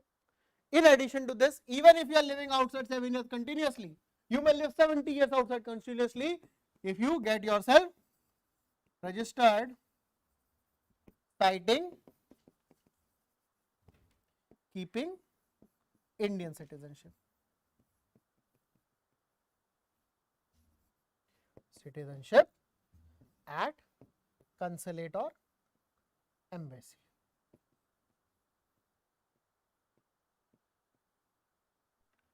Okay. These are the ways through which you may lose your citizenship. By deprivation, disloyalty towards the constitution; citizenship by fraud, supports or communicates with the enemy during a condition where India is involved in a war. Then the person within 2 years or within 5 years of acquiring citizenship is jailed in a foreign territory for more than 2 years if the citizenship was acquired through registration or naturalization, and if a person lives outside India continuously for 7 years. Note this down, very important. Doubt? Yes?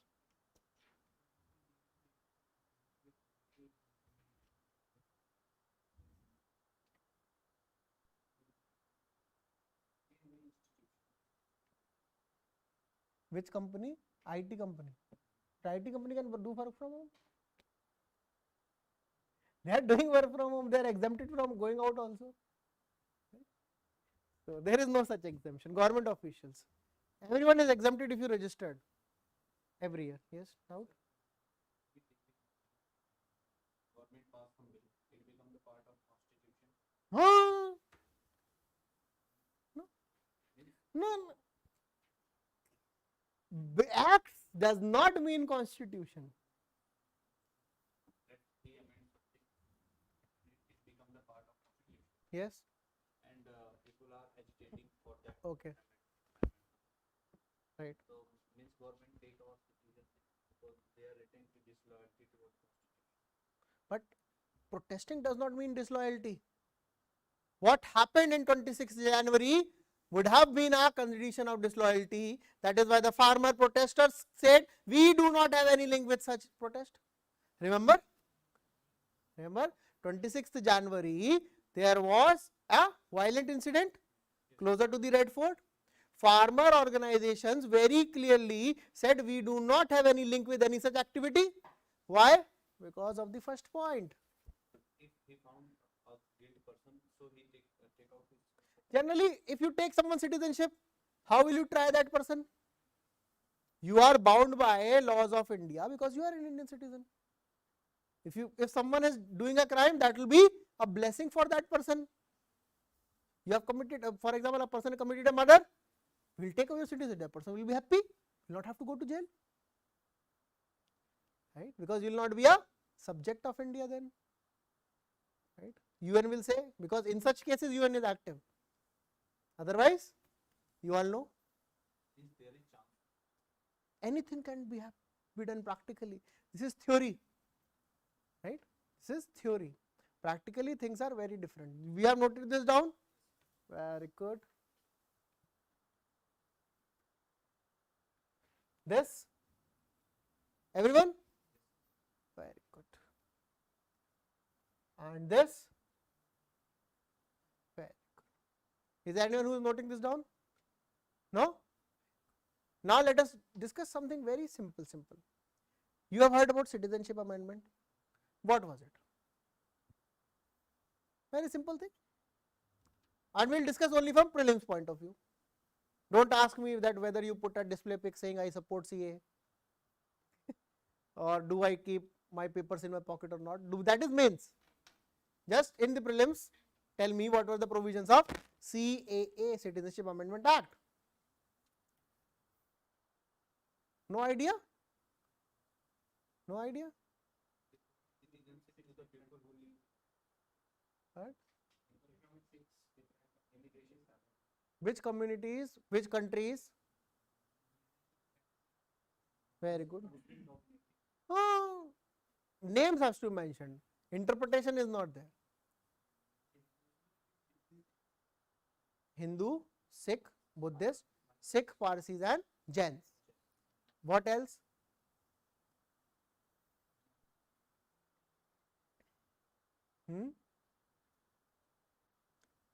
You all have heard about Citizenship Amendment Act, right? You all have heard about it. Some of you definitely would have put a DP in support or against it. Yes. Must have gone in support somewhere, must have gone against somewhere. But what it is? Because it has not come in the exam till now.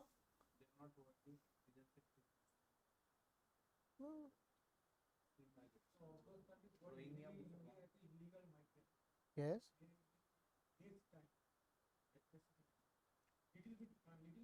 Not 14 years, but people are living in India before 2014 from 11 years to 5 years. Very good. Now let us understand. There are few. Very good. So why it is important? Because it covers so many things. First, that the illegal migrants that have entered India before 31st December 2014, the illegal migrants that have entered India before 31st December 2014, who have arrived from Pakistan, Bangladesh or Afghanistan, belongs to Hindu, Sikh, Christian, Jains, Parsi and which is Buddhist, will be given Indian citizenship by naturalization if they have stayed in India for a period of not less than 5 years. Okay. In general, what is the criteria for naturalization? 11 plus 12 months. Right? So it has been reduced to 5 years. Okay. This is not the complete CA. There is another provision in Citizenship Amendment Act. Now you not say Indian line permit, that is the subclause of it, that this provision will not be applicable in the areas of inner line permit, where we have inner line permit. Now the question comes, which areas have inner line permit?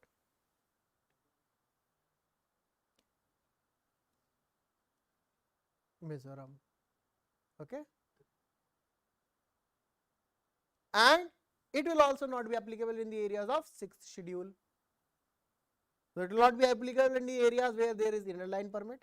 It is in Arunachal Pradesh, Nagaland, Manipur. Arunachal also no inner line permit. Well, in Arunachal there is inner line permit. Assam is under 6th schedule.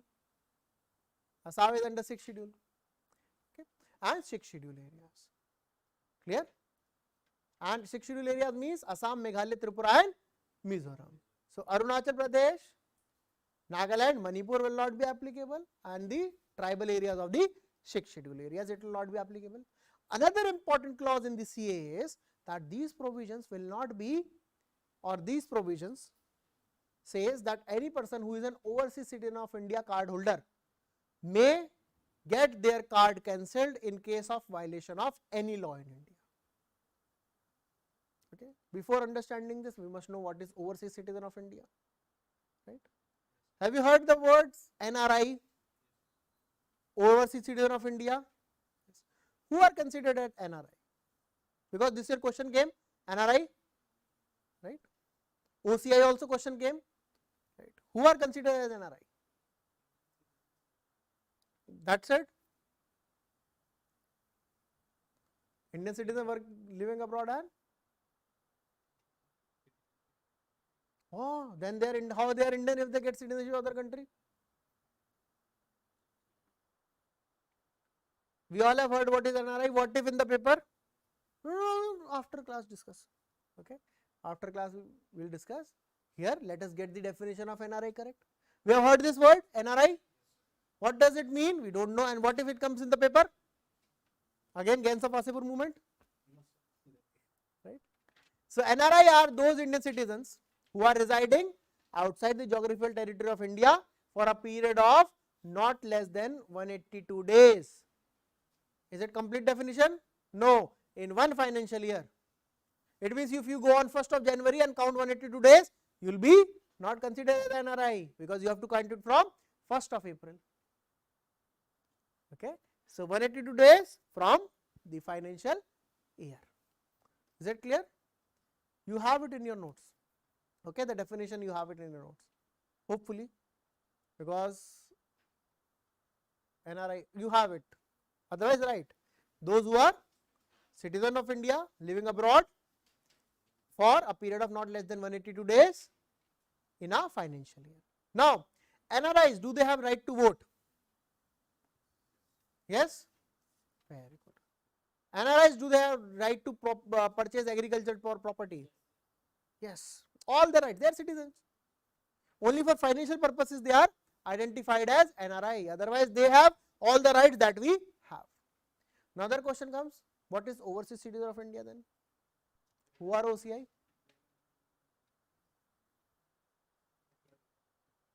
Okay. Okay. And what is, who are OCI card holder? Who are OCIs? Because these are the provisions that OCI have. I am asking who are OCIs? Descent. The people who can trace their history with India, either being a former citizen of India or being a person of Indian origin, but are not citizens of India. They are overseas citizen of India and they are eligible for OCI cards. Overseas citizen of India card they can have. Is it clear? That is the definition of OCI. Now, overseas citizen of India card holder, they can visit India without any need for visa. They will have a separate passport. They do not need to register themselves as foreign office regularly, and they can also purchase property. Clear? Agricultural property they cannot purchase. Akshay Kumar, what do you think? Where is he living? Agricultural property they cannot purchase. Anyone can purchase property. Foreigner can also purchase property. Right? They do not have right to vote. They cannot purchase agricultural land. Is it clear? Very good. Now, if an OCI card holder is found to be violating any law, then their OCI card can be cancelled. Clear? This is also one of the provision in Citizenship Amendment Act. Clear? Now, answer this question. As per the Citizenship Act 1955, an OCI card holder's card can be cancelled if he or she violates any law. True or false? I am repeating my question again. As per the Citizenship Act 1955, an overseas citizen of India's card can be cancelled in case they violate any law. True or false? False. Why? Very good. That is why I asked this question. For example, amendment, what does amendment means? So, this is Citizenship Amendment Act means amendment in the Citizenship Act. Now, let me give you an example. Amendment means change. For example, tomorrow I get a haircut. Okay? So, when did I get a haircut? 15th of March 2022, right? So, from tomorrow onwards, what will be my date of birth? That is today, or it will be 15th of March 2022. What will be the date of birth? It will do the same, na? It is just a change. But actually, where is the change? In me. So, the Citizenship Amendment Act was the amendment in the Citizenship Act. Now, the present Citizenship Amendment Act 1955 have this provision. Okay? It was just a change. Change was through this act, but now this has been added into the original act. So, if the question is about Citizenship Act 1955 and the provisions are of Amendment Act, that will be the same answer. Are we clear? Because UPSC sometimes play with these things. What UPSC introduced, there was a Benami Transaction Act in UPSC examination, and there was an amendment in the Benami Transaction Act, and UPSC says as per the Benami Transaction Act 1988, these are the provision. Students said no, we know it was in 2018 amendment, it is not in 1988, but after the haircut I will be the same person. After the amendment, the act will be having the same provisions. It's just that an addition or subtraction to the act. Are we clear? Yes or no? Very good. With this, we complete the topic of citizenship. Abhi, we have to do the questions. Yes, don't worry. Yes. So there is written lifelong visa. 20 years to become. If you apply, then only you become, na? And overseas citizen of India, when you become citizen of India, for example, if you are a citizen of the USA, okay, or let us take example of Sundar Pichai. He is a citizen of USA. He is an overseas India card holder. If he is residing in India for let us say 30 years, will he leave his US citizenship?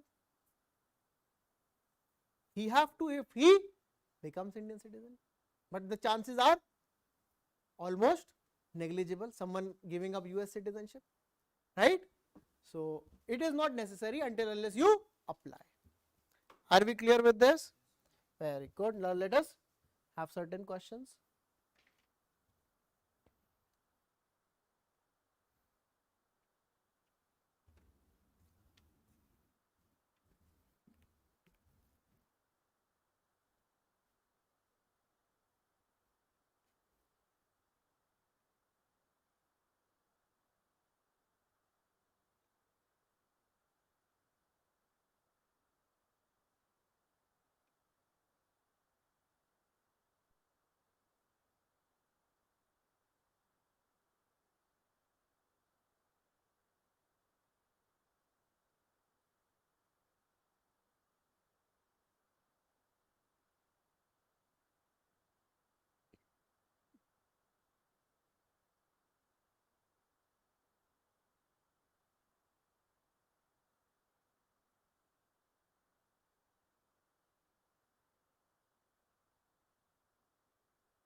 Let us answer this question.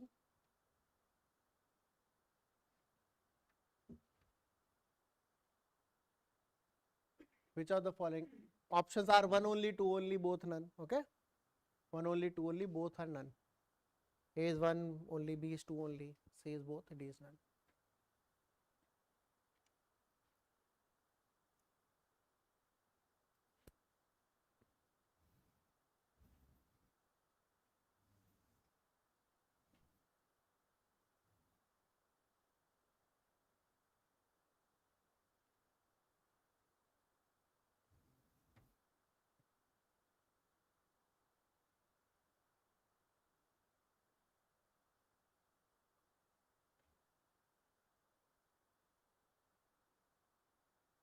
None of the above. All says D. Let us see the question. With reference to the Parliament powers to reorganize the states under Article 3, which of the following is all correct? The bill contemplating the reorganization of state can be introduced in the Parliament without prior recommendation of the President. False. Recommendation is needed. After its introduction in the Parliament, the bill has to be referred to the state legislature. Consent for establishing a view within a specified period. What is wrong in this? Before introduction. Okay. After marriage, will you take the consent? No. Introduction means the cards are published. Yes. So, it is before that. Before. No specific time period. It means the period is specified in the presidential order. Try to answer this question. Both are correct. One only, two only, both none. Okay.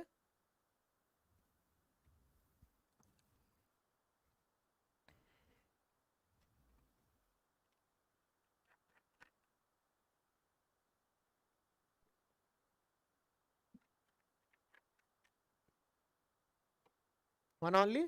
Let us see. Consider the following statement. The committee recommended the reorganization of states on the administrative convenience rather than linguistic factors.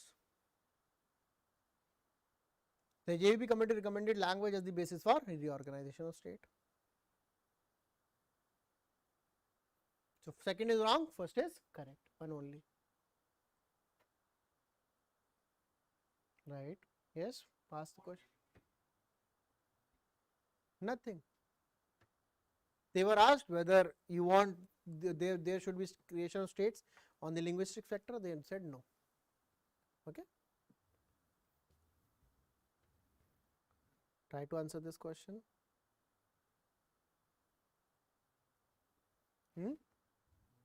Both. The Constitution of India establishes country as a federation. Yes. The term federation has not been mentioned in the Constitution. Not correct. Answer both in D. None. Not correct. They are asking. Now so you have got negative mark. See, polity is not tough, but it gives you so many negative marks. Okay.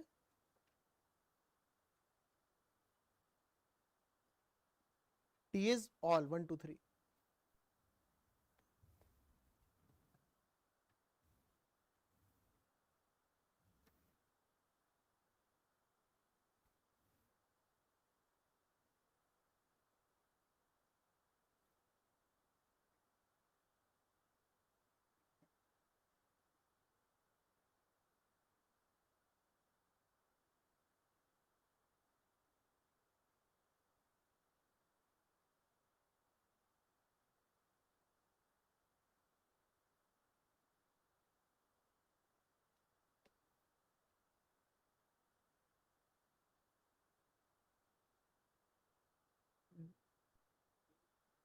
A. All of you say A. Consider the following statement regarding formation of a new state by separation of territory of any state. It means Article 2 or 3. Any state. Article 3. The bill containing such provision can only be introduced in the parliament. True. Prior permission of the President of India is mandatory for such introduction. True. The recommendation of concerned states are binding, not binding. So A, 1 only, 1 and 2 only. So this is what, or the number of questions that we had to discuss from the topics. We have completed the salient features, we have completed preamble, United States territory and citizenship. Tomorrow we will be beginning with fundamental rights. Second half. After the break, we will be having polity. Okay. Contact the management regarding it. Okay. Yes, we will be discussing with fundamental rights. Okay. Contact management regarding it. After the completion of polity, I will be giving you one test. For other tests, you contact the management. Okay. Because I am not the person with all the information. Contact the management. Any other doubts you have, you are most welcome to have your doubts answered. Okay. So we will meet tomorrow. Thank you very much.